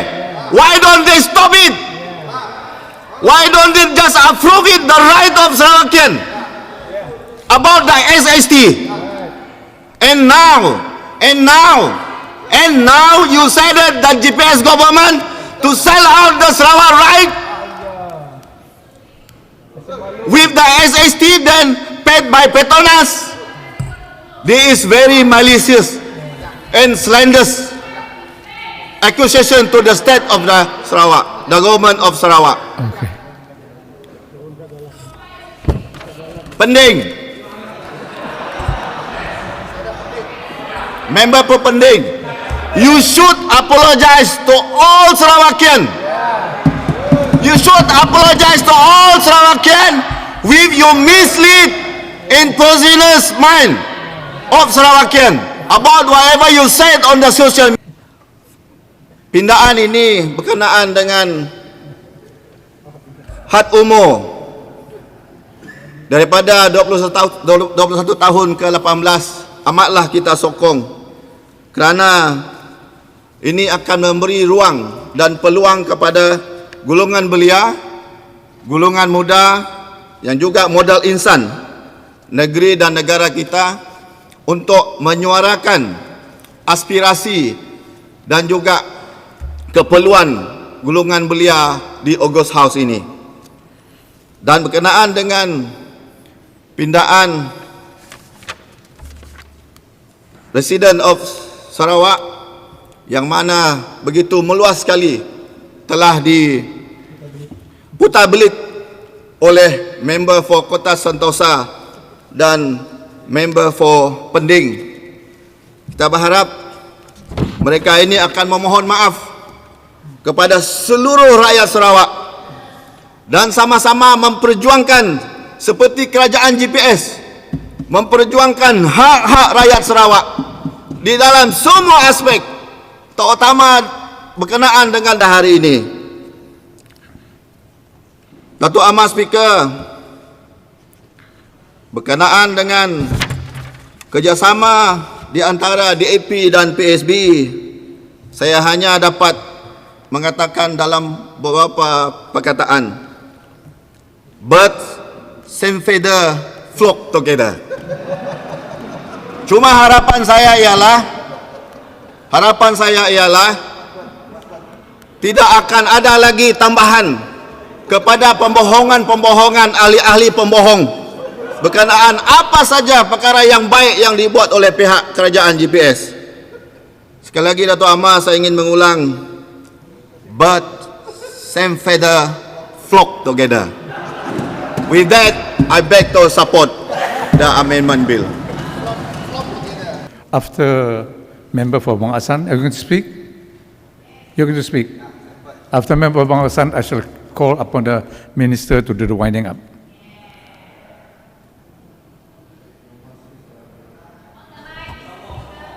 That must speak strong objection from the opposition parties. The earlier constitution of the State Amendment Bill was deferred as ruled by the Honourable Speaker Dato' Amar. But today, Minister who proposed the bill, who proposed a new bill, said that the earlier bill was withdrawn. I think this proved that democracy is very much alive in this august House. It also proved that check and balance is important when it comes to making decisions affecting our state of Sarawak and the people of Sarawak. The Honourable Minister for Asajaya, who proposed the bill, said that the original bill was twisted by members of the opposition. If that is the case, he should have stood firm. Do not allow Speaker or whoever to defer or to withdraw the bill. You could always adhere to the bill, or if you need some amendment of some of the words which are ambiguous, you could do it during the committee stage. And that would give the people the impression that the state government is serious about the bill. If I were still with one of you, I would advise that you should stick to the bill rather than have it defer or withdrawn. That reflect very poorly on you. Number one, improper preparation of the bill. Number two, probably you do not know the implications of the bill.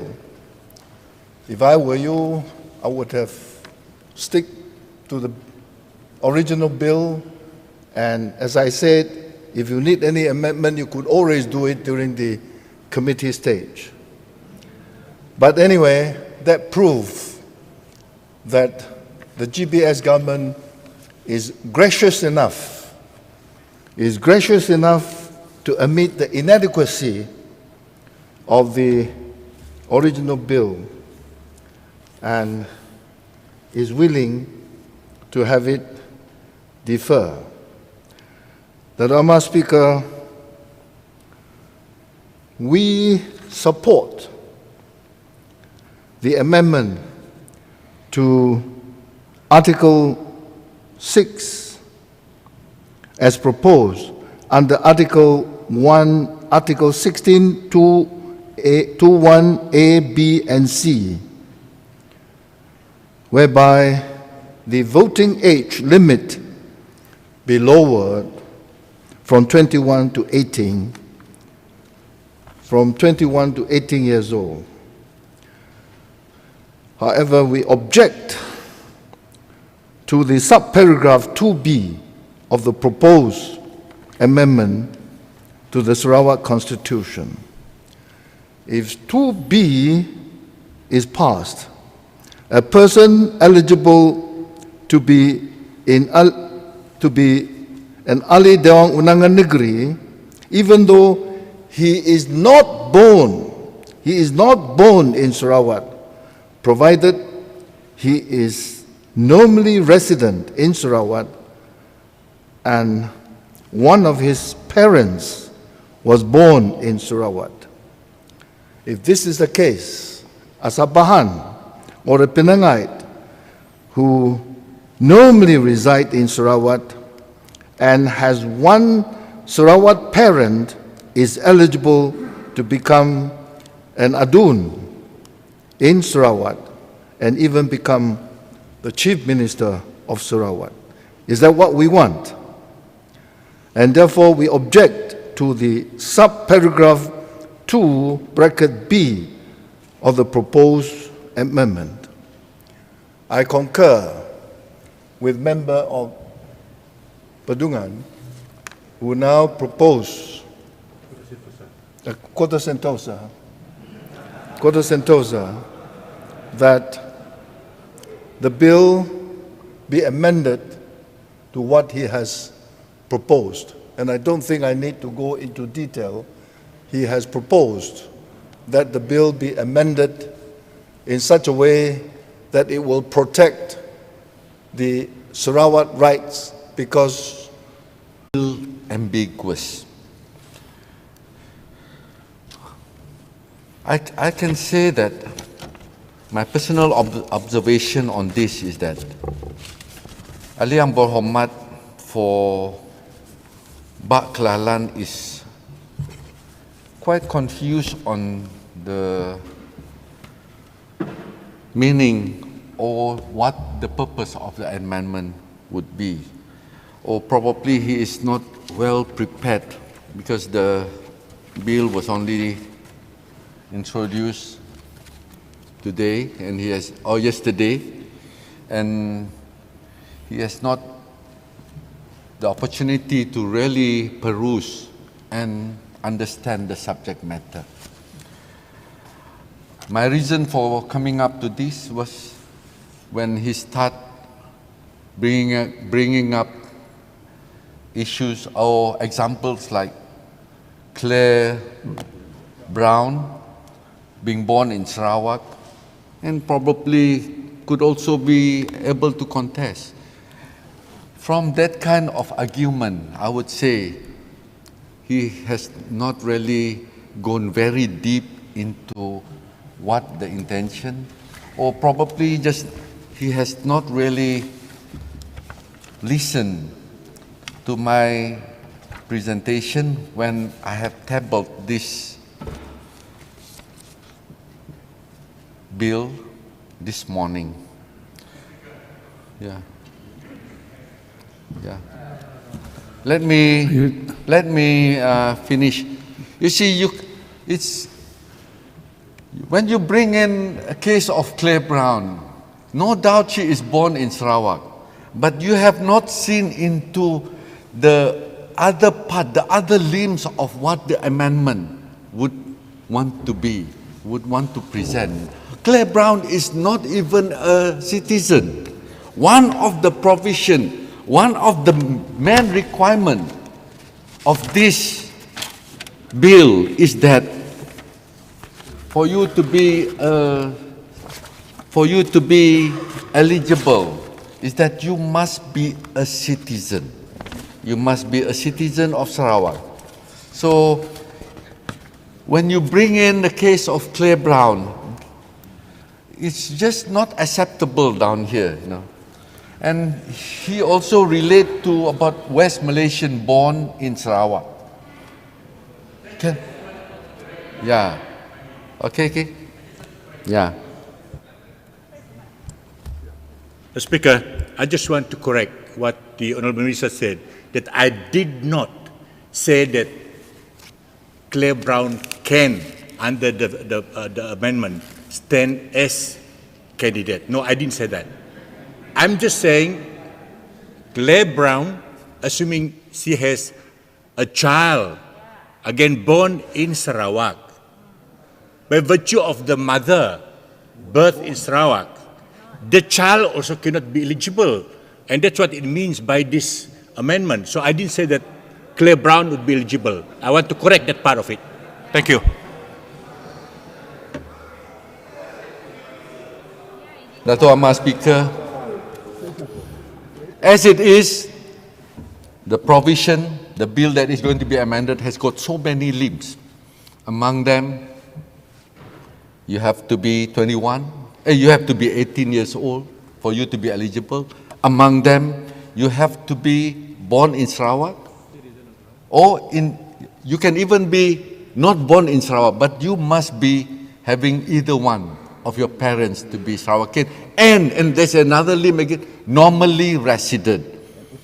All this will tie up the whole issue to make it look supaya hanya orang yang betul-betul anak Sarawak would be eligible to sit in this august house.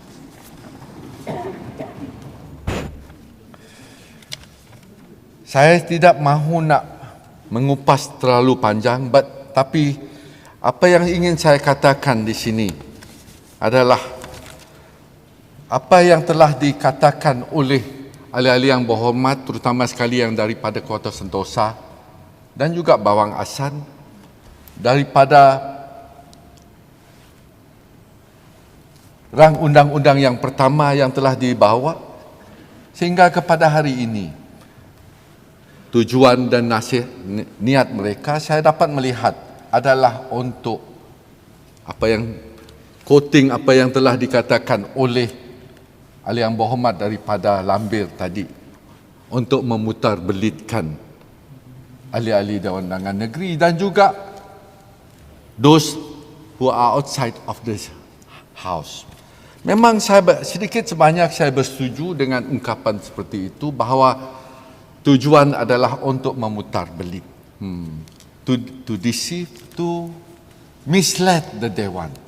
Even in the first provision the other day, when it was tabled, just the first part of the provision was looked into, the 2 years qualification. It was not even looked deeper into that. I was not given the opportunity to do my winding up, to rebut, but as what had been mentioned by Ahli Yang Berhormat for Bawang Asan, since there seemed to be an anomaly, it cannot be seen as a victory for the opposition, and especially Kota Sentosa and Pending, who look at it as a temporary victory. It was Ahli Yang Berhormat for Maratuang who did take a little bit of probably anomaly, and pursuant to that, the Speaker has deferred. There was no vote. Okay. Ahli Yang Berhormat from Maratuang.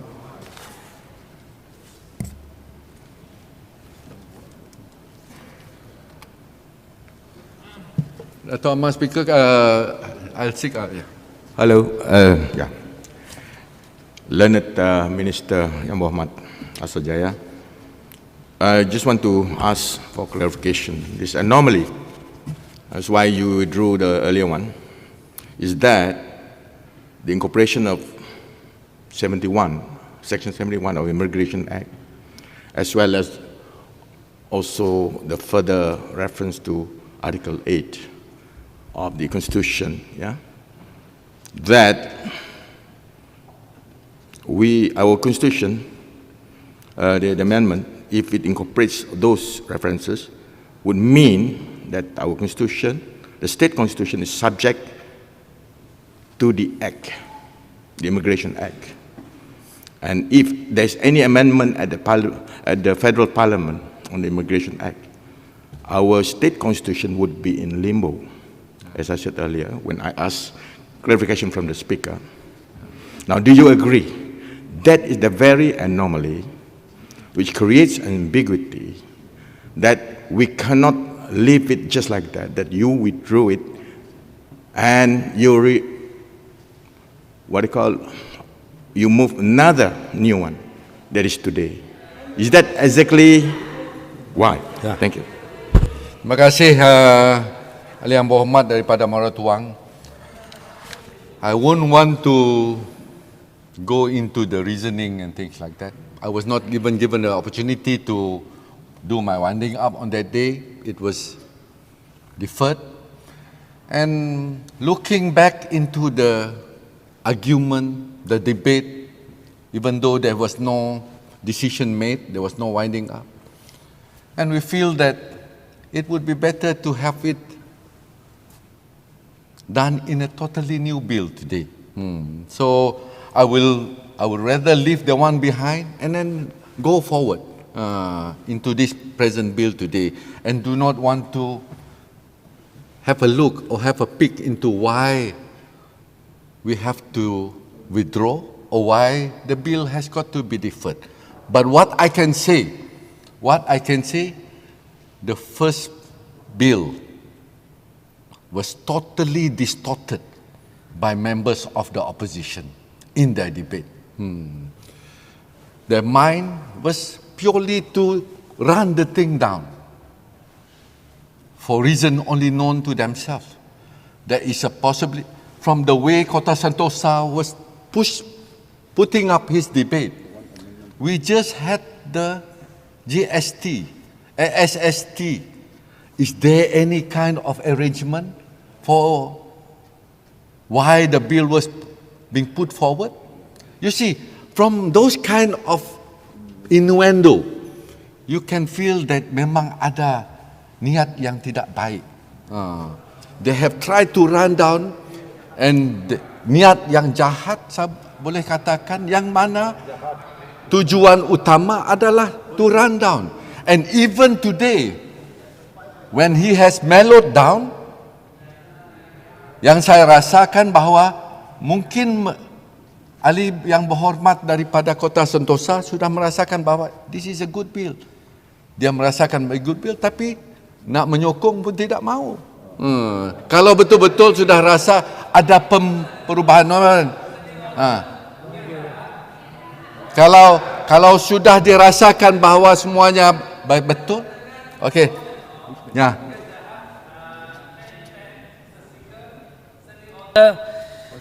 Niat jahat.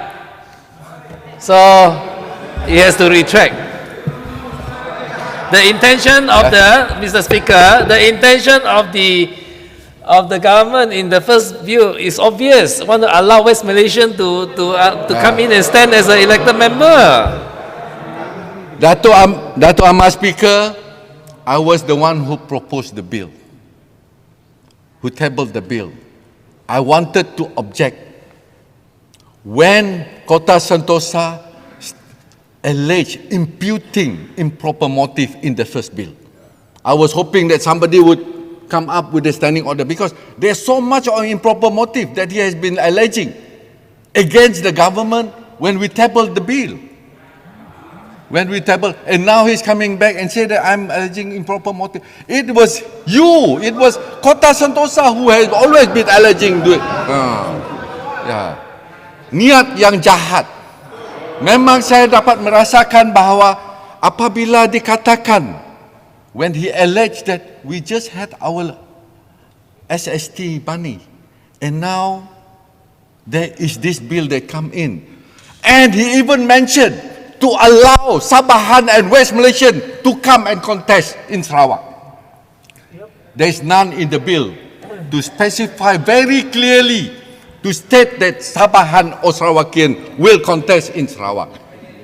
Looking at the record, Dato' Ahmad Speaker, melihat sejarah-sejarah apa yang berlaku, sejarah politik di Malaysia, looking at the record, as what had been mentioned by some of the ahli-ahli yang berhormat just now, it has always been DAP who has been jumping from state to state. I can record to you, practically the father of DAP, Lim Kit Siang, the present leader, Secretary General, Lim Guan Eng, where are they born? Which state are they domicile or resident initially? How many states have they been contesting? Dari Melaka, pergi ke Selangor, pergi Pulau Pinang, pergi ke Johor, Perak. You don't see ahli-ahli yang berhormat dari Sarawak melompat sana sini pergi nak bertanding. I have my doubts. No, I'm not giving you. No. Duduk. Nanti saya keluar pantun, nanti kamu tu. No. You sit down.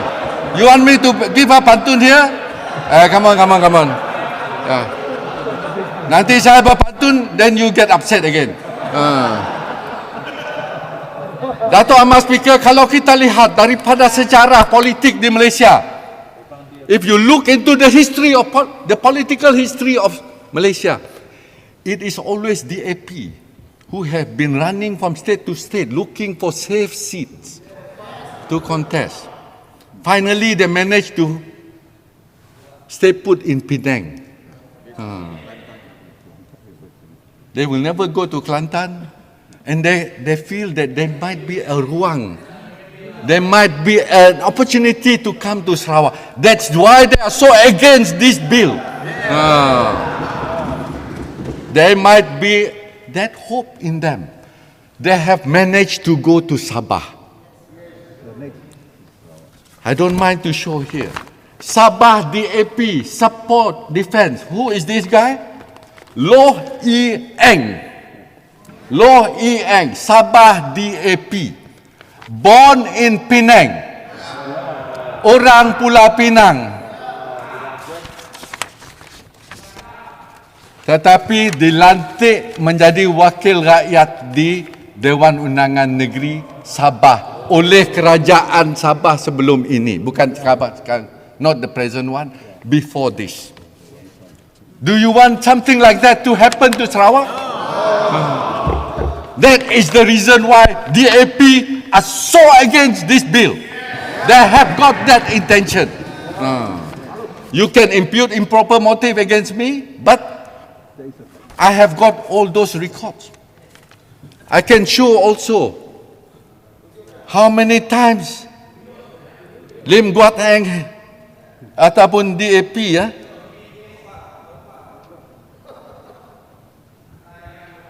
negeri-negeri yang telah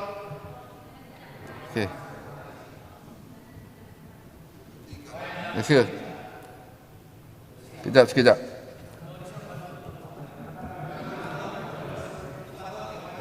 Bapa kepada DAP ni, Lim Kit Siang. Beliau telah bertanding di Melaka, beliau telah bertanding di Selangor, beliau lepas tu balik ke Melaka, lepas itu pergi ke Tanjung, lepas itu pergi ke Perak di Ipoh Timur, lepas itu pergi di Gelang Patah, lepas itu pergi ke Iskandar Puteri. He has been all over the place. We can't trust a party that is not based in Sarawak. Sebab itu kita mempunyai parti apa yang kita panggil parti GPS yang memberi keutamaan, who put Sarawak as first. A party that is born, that is based in other states, in the national capital in Kuala Lumpur. How could you trust them? How could you trust them? Even now, if there is any important decision that need to be obtained by DAP, they have to refer to Kuala Lumpur. Walaupun dalam Dewan Undangan Negeri ini, he can come up with so much of promises, as what has been mentioned by Lambert just now. There are so much of promises that he gave. Kalau kita menang kerajaan pusat, we will give you 20% royalty. We will give you back half of the tax collected in Sarawak. Itu cakap saja. Bila pergi ke Kuala Lumpur, jumpa bos-bos di Kuala Lumpur, semua tunduk saja. Tidak berani berkokok. We have to bring matters to court to fight for our rights and get the SST. It was never the effort of DAP. It is all the efforts of GPS. And that is why, with all this that we have done, we are able to develop Sarawak to be what it is. We are able to build up more bridges. We are able to bring up the coastal roads. This might not be related to this bill, but sedikit sebanyak ini menunjukkan apa yang telah tipu muslihat yang telah dibuat oleh parti DAP kepada kita selama ini. Jadi Datuk Seri Datuk Amar Speaker, members, honorable members, I wish to thank all those honorable members that has deliberated and debated on this important bill, which will in some way go down history, I would say, how we have tried to protect the state, to make sure and ensure that only true blue Sarawakians are allowed to sit down in this August House in future. Yeah. Even though there have been ways and means by members of the opposition to try to spin the thing. Ahli-ahli yang berhormat daripada pembangkang, daripada Kota Sentosa, terutama sekali, telah mengatakan macam-macam, trying to spin right from the first bill. From the first bill, he was only talking about the 2 years requirement for one to be a permanent resident. He did not really look into. Actually, there is nothing wrong. The first bill, kalau ikut betul-betul, if I'm given the right to rebut it at that time, I think we might not have to go through the second bill. But it has been so much concocted out, diputar-belit oleh pihak pembangkang, sehingga the thing has been distorted. Dan the way they put it right after the matter was deferred, it was a temporary victory. Yes, it was a temporary victory. We gave you that feeling of orgasm for one day. Satu hari saja. Kurang-kurangnya terasa sedap sedikit satu hari. I have to say it because that is how the way they go to the gallery. Temporary victory. Sedih juga. When I read my intern punya Facebook, saya rasa sedih juga. Because she was also looking it out as if we are trying to sell the last bastion of the Sarawak right. You can see for yourself today when we have to put in another bill, which in spirit it goes to the same thing. What I have presented earlier on, it was never in my intention and never in the intention of the state government of Sarawak to sell the rights of Sarawak. It has always been to protect the rights of Sarawak. If there is any that is willing to kneel to others, it has always been DAP and the opposition. They do not have Sarawak in heart. Even the party is not Sarawakian in heart. And you can see from the records that I mentioned just now, it is always DAP's representative that have been moving all over. And I believe they have got their agenda also, because they feel that they are not that capable enough to go against the might of GPS. They need orang Melaya juga untuk datang situ bertanding dalam Dewan Undangan Negeri pilihan raya. That is probably what is the agenda, and that is the reason why they are so against the introduction of this bill. On that note, Dato' Amar Speaker, I would like to reaffirm that this amendment of the Constitution of State of Sarawak is necessary to give effect to the essential provision in the Federal Constitution. Dato' Amar Speaker, once again, I would like to thank all members of this August House for their support and to pass this bill. Terima kasih. Ahli yang berhormat, I receive a motion dated today, 12 November, from the Honourable Member for Kota Sentosa to amend the bill. I call upon him to read the motion.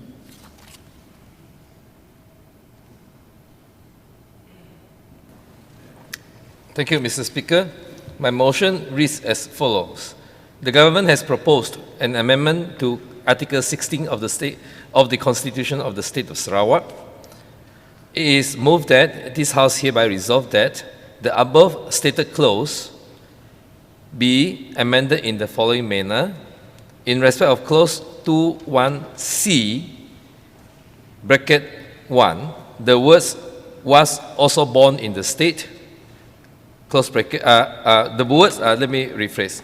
1, the words, quote, was also born in the state, unquote, appearing in subsection 2, bracket A, bracket 1, be substituted with the words, quote, is a Sarawakian, unquote, and 2, the words, quote, was born in the state, unquote, appearing in subsection 2, bracket B, after the words, quote, them, unquote, be substituted with the words, quote, is a Sarawakian, unquote. Mr. Speaker, this is my motion to amend the amendment bill tabled by the Honourable Minister. This motion is made under Standing Order 23, bracket 2, bracket A. If it is Standing Order 23, bracket 2, bracket A, for it to be allowed, it must be in the name of the minister. If it is not in the name of the minister, it must be 10 days notice. This is only now, on the 12th. Therefore, this motion is dismissed.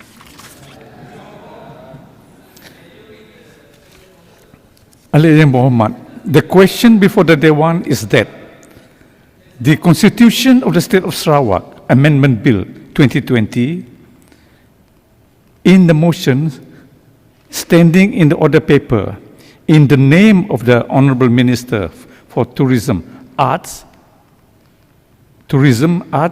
and Culture, and Minister for Youth and Sports, which had been read a second time, be approved and referred to the Committee of the Whole House.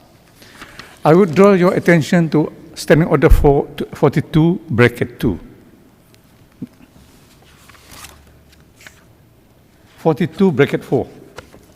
Standing Order 42, bracket 4. If there are 10 members standing up against this bill, I am calling for a division, belah bagi. Can I have a show of hands? How many are against this motion, this bill? Can I see? You stand up? How many? Against the bill. Yeah. Because it's an amendment to the Constitution, 2/3 is required. So, I cannot call yes or no. If there are 10 members standing up against the motion, I shall call for a division. Can I see a show of hands? How many are against the motion? Against the bill? How many? Secretary, can you count? If less than 10, I will call the ordinary way.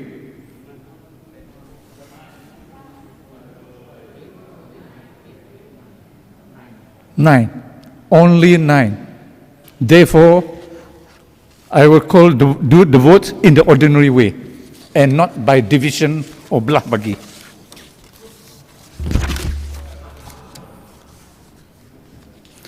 As many as the opinions say yes, as many as contrary opinions say no, the yes have it, the motion is approved. The Dewan shall now resolve into the committee of the whole House to consider the bill which stands committed to the committee.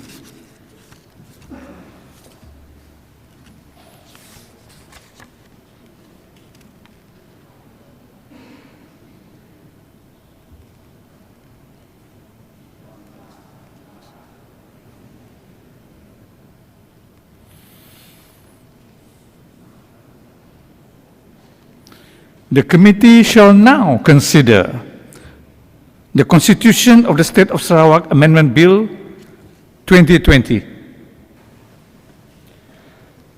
Clauses 1 and 2. The question is that clauses 1 and 2 be ordered to stand part of the bill. As many as are of the opinion say yes. As many as contrary opinion say no, the yes have it. Clauses 1 and 2 are ordered to stand part of the bill. Enacting clauses and title. The Dewan shall now resume.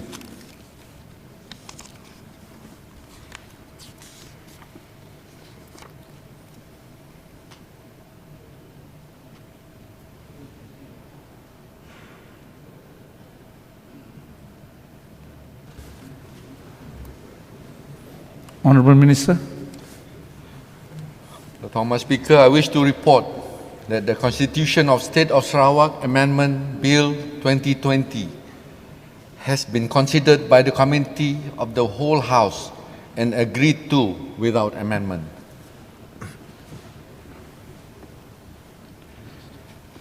Constitution of the State of Sarawak Amendment Bill 2020. Yang Berhormat Menteri Pelancongan, Kesenian dan Kebudayaan, Yang Berhormat Menteri Belia dan Sukan dan Ahli Dewan Undangan Negeri N15 Asajaya. Dato' Amar Speaker, I beg to move that the Constitution of State of Sarawak Amendment Bill 2020 be now read a third time and do pass. Yang Berhormat, the question before the Dewan is that the Constitution of the State of Sarawak Amendment Bill 2020 be read a third time and do pass. As many as the opinions say yes, as many contrary opinions say no, the yes have it, the bill is read a third time and passed. Constitution of the State of Sarawak Amendment Bill 2020.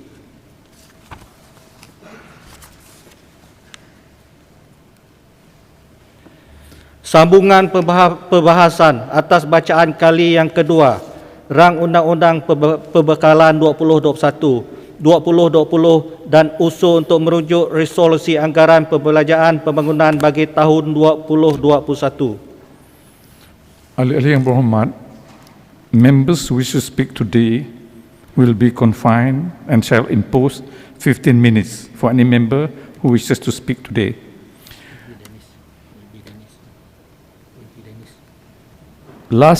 Yesterday, member for Telang Usan was speaking halfway. The quorum was not enough, and now I call upon him to speak.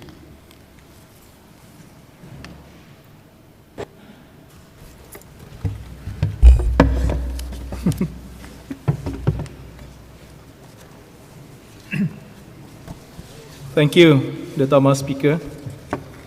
Thank you, Dato' Amar Speaker, for giving me this August House invaluable time to participate in the debate on the proposed Sarawak State 2021 budget as presented in this Dewan Persidangan Negeri Sarawak by the Right Honourable Chief Minister of Sarawak, Datuk Petinggi Dr. Abang Haji Abdul Rahman Johari bin Tun Datuk Abang Haji Openg, Minister of Finance and Economic Planning, Minister of Urban Development and Natural Resources, and member for N8 Satok on the 9th November 2020. The Honourable Speaker, sir, to my humble opinion, sons and daughters of this beloved land of Sarawak in total should take pride in the state leadership, in particular the Chief Minister, for state government ability and capability in coming up with another brave and solid state budget 2021. Thus far, I have not heard or read of any other state in our country that could match what our state prepared for the year 2021 budget. Not even states who claim themselves to be far progress than us. To prove my point, during one Peninsula-based State Assembly sitting, the YAB Menteri Besar announced his state budget for 2021 was only slightly above 2 billion. And this is a state located at the heartbeat of the nation and where heavy business activities of international standard was their main thrust. Dato' Ahmad Speaker, sir, to me, I outlined our state budget 2021 by YAB Chief Minister as follows. Very comprehensive, very easy to understand, very brave, workable, far-reaching, concrete, achievable, visionary, based on facts, and of course, absolutely not hot air. Indeed, the state budget 2021 is yet again a well-balanced budget encompassing every aspect of life, and I trust no loophole, deficiency, or no level of our society was intentionally left behind from the budget intended targets, including us community living in the very rural of the state. In short, Parti Sarawak GPS government is definitely a non-partisan, pure and genuine at heart in every move, approaches in leading, managing and developing our beloved state and our people. Yesterday, today and forever. My statement is no rhetoric or tukang pukul gendang akad pemimpin sahaja, but it is based on reality and experience years since independence, year up till today, and including this coming year 2021 budget, where our state budget has always been and will be a far-reaching budget. To me, only clever leader could put a solid and workable state budget year in, year out like ours. There is no doubt in my mind that our state is moving toward a developed state, continuously building on the momentum of successes achieved along the years we Sarawakian should be proud of. The ever-increasing in state budget is the underlying pillars strengthening all our planning for a developed state we aim to achieve by 2030. Dato' Ahmad Speaker, sir, to me, this is undeniably the hallmark of a great, effective, efficient government, that is the Gabungan Parti Sarawak, that we Sarawakian should have confidence in and put in power to steering our state to greater heights with her promise, quote, government for the people, thus protect what matters most, fulfill the people's aspiration, and plan ahead for the future, unquote. At this juncture, I wish to record my thanks and appreciation to the state government for rolling out the much needed helps and assistance in many forms, and especially implemented Sarawaku Sayang Special Aid Package or BKSS under BKSS 1 to BKSS 4 that definitely cushion and mitigate the impact brought by the pandemic, especially so thankful for recipient from my constituency of Telangusan. Excellent and responsible leaders have nothing else in their mind or heart but the people welfare. They lead and do hard decisions in bad or tough time. Thank you, Yang Amat Berhormat Chief Minister Abang Jo. Our thanks and appreciation also goes to Deputy Chief Minister, Second Minister of Finance, Minister of Modernisation of Agriculture, Native Land and Regional Development Sarawak, and member for N37 Bukit Saban, for his and entire team, including all the frontliners, for their untiring effort in leading the state team in fighting COVID-19. Berat mata memandang, berat lagi bahu memikul. Our prayers is to ask God Almighty to protect you all and your loved one at all time. Chief Minister Abang Jo is leading our state on right path towards a developed state as we envision. Dato' Ahmad Speaker, sir, the right Chief Minister is no doubt leading our beloved state on the right path to achieve a developed state as envisioned in our long-term target, a developed and high-income state 2030, with God's grace. Despite the devastating effect of COVID-19 pandemic on both the humankind and economy, as the world experiences today, Sarawak continues to march on with great confidence as a result of painstaking planning done over the years. This could only happen with stable government and experienced leader at the driving seat.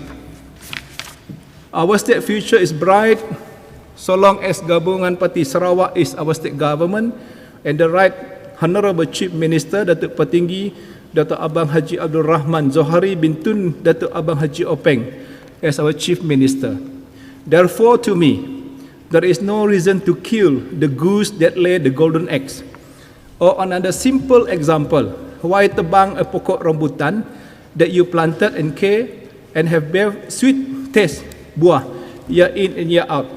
The goose and the pokok rambutan is Gabungan Parti Sarawak. Sarawak is indeed a blessed state.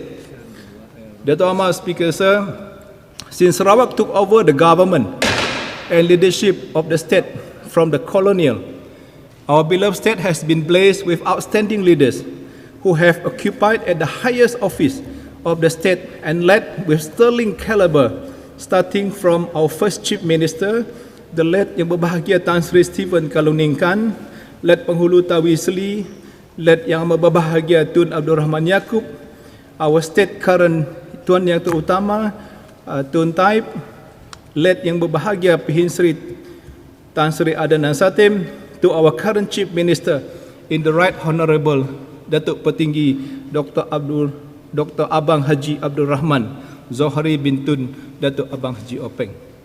Our state history through the years since independence is full of story of successes after successes and making our state growing from strength to strength despite the huge and untold challenges managing a huge state like ours. Just to mention a few, supaya kita tidak lupa, we have gone through all. Dari rumah keluarga dibina menggunakan atap dipah, berdinding buluh, bertandas lubang tanah, dan ada yang tidak bertandas langsung, kini ke rumah dibina dari batu bata ataupun konkrit. Dari rumah kita di ulu sana, menggunakan damar sebagai sumber cahaya, pelita lampu minyak tanah, untuk cahaya setiap rumah keluarga, kini disambung dengan elektrik 24 jam. Dari kita mengangkut air dari anak sungai atau perigi untuk kegunaan harian kepada hampir 100% rumah penduduk kita, kini sudah ada pipe air masuk ke kampung dan usaha ini terus dilaksanakan oleh kerajaan GPS. Dari dulu menghantar pesan melalui suara mulut guna kertas, kekini guna telefon, call, SMS, WhatsApp dan email dan sebagainya. Dari negeri kita hanya ada kurang 100 km sahaja jalan berturap. Di hari pertama kita ambil alih kerajaan kita 50 tahun yang dahulu, kini beratus ribu jalan berturap di seluruh negeri Sarawak, ke kampung dan rumah panjang yang terpencil pun. Dari kampung dan rumah panjang tiada berkemudahan asas seperti dewan, jalan kampung, kini ada kemudahan ini di setiap kampung. Dari dulu rakyat Sarawak lebih 90% buta huruf, tapi kini hampir 100% celik membaca dan ramai yang berpelajaran tinggi, in fact setaraf dengan pendidikan orang putih ataupun orang Jepun.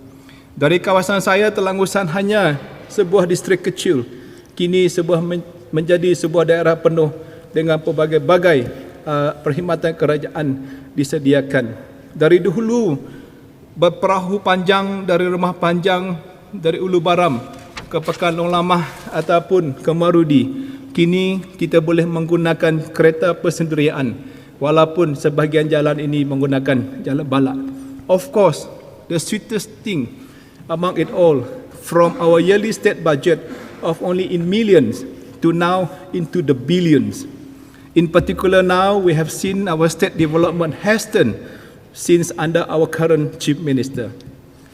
Dato' Amar Speaker, sir, this is just to remind me and my constituent of some of the achievements state have achieved since Independence Day. We are thankful to our state leaders for their tireless effort and hard work to move our status to where we are today. Let's choose to solidly stay united behind our Chief Minister to advance further our progress as we desire it to be. Appreciate state government focus on rural Sarawak. Dato' Amar Speaker, sir, we are thankful to God that yet again our state budget 2021 is tilted toward development, especially at the rural area. Many call it rural bias, and that is fine. But for me, I am not comfortable with the word bias. To refer more allocation was allocated for rural Sarawak. Bias is a word referred to a person who act and make decision based on unbalanced thought, bad heart, or make decision for personal gain from something he decide upon, on personal reason or preference, etc., inclination or prejudice for or against one person or group. No, I don't think and believe our right Honorable Chief Minister and the state government acted like that. To me, the more allocation goes to rural development, especially of late in the state budget, is because of the obvious more needs to be done in some aspect of facilities.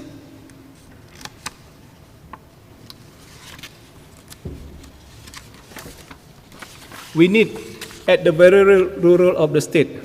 This Dewan heard fellow members representing rural constituency highlighted many needs from their kawasan as against the voices heard from urban seats wakil rakyat, especially from the opposition bands.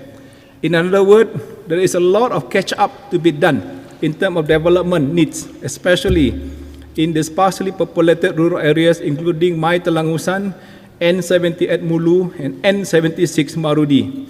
In short, the bigger allocation for rural development is a well-thought and smart state government move.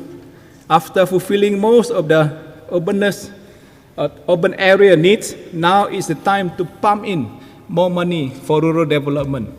We are aware opposition who have no knowledge on development strategy will always pick up and make mountain of molehill, ignoring the big and many successes and good intention of our state leaders have. Dato' Amar Speaker, sir, I am also particularly happy that the state budget 2021 include a good sum for the state tourism sector, despite the gloomy focus on world tourism, and in particular, our state. We cannot afford to sit still and fold our hand and doing nothing, or leave it to nasib. Tourism business is not like that, but instead, promotional activities must continue to be carried on regardless of the moment. Based on record, for the past years, we have managed to build a momentum of steady increase in tourist arrival onto our shore.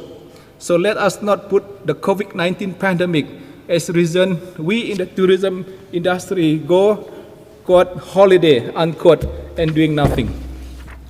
Telangusan, a beneficiary of state holistic development approach, except those who refuse to accept reality.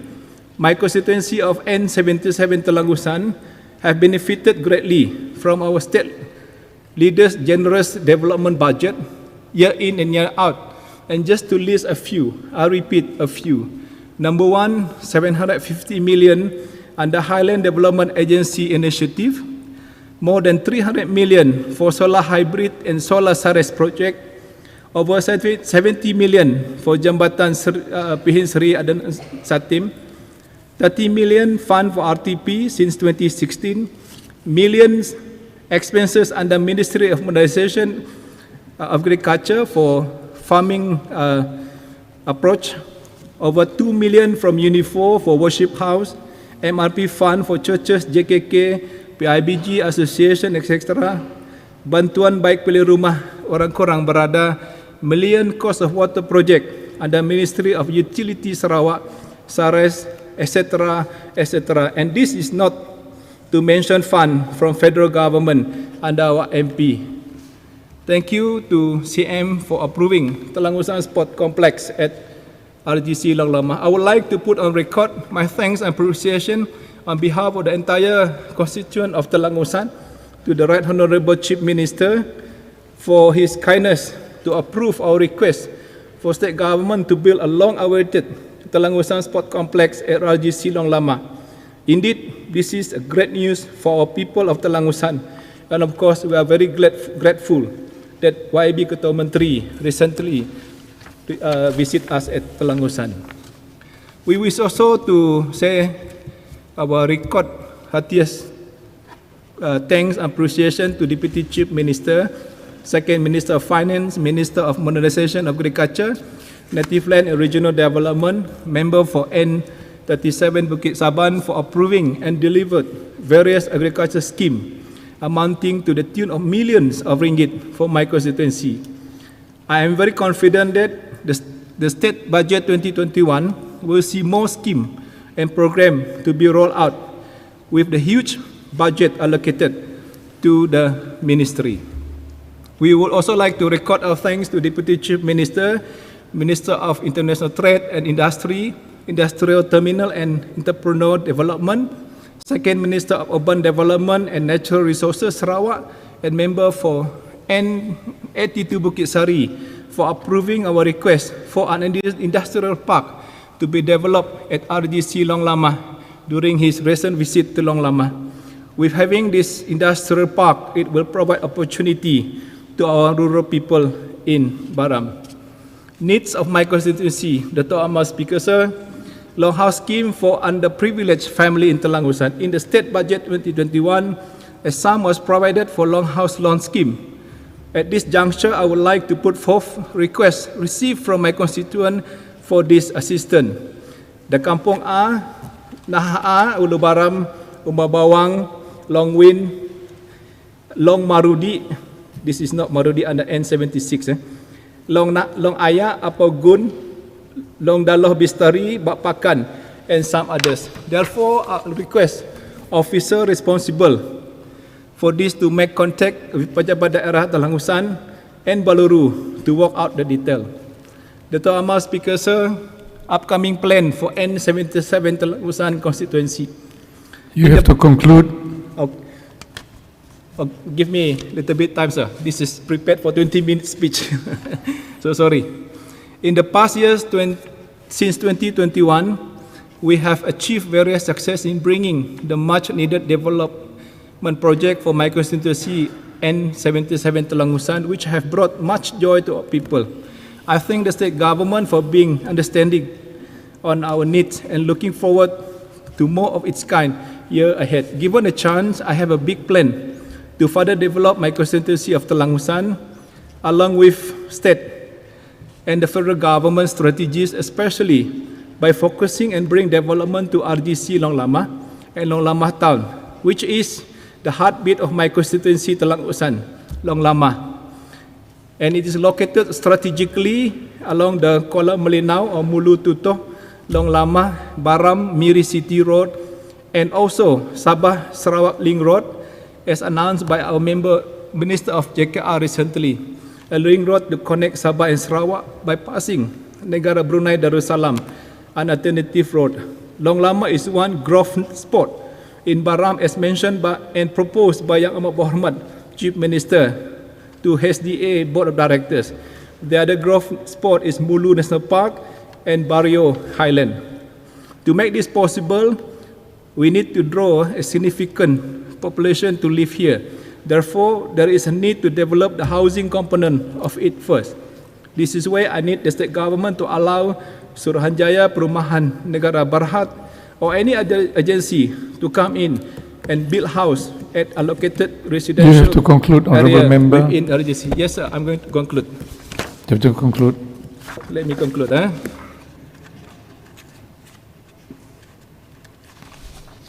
Conclusion, sir.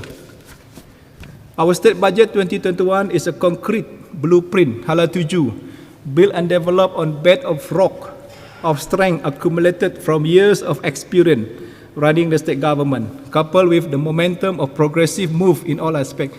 I believe this invaluable experience is put in the development of our state budget year in, year out, making the state budget as pillar of strength to achieve our desire and target to be a developed state.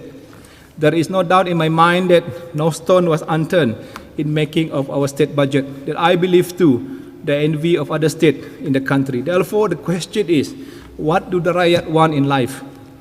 A well-prepared government run by a group of high caliber and experienced persons, or a group of people without preparation from the other side of the house? As we could clearly see here. Honourable member, please conclude. Okay, I'm going to the last part, sir. I know you are. Thank you, sir. As we could clearly see here, the GPS government and its leader have got detailed plan on how to run the state.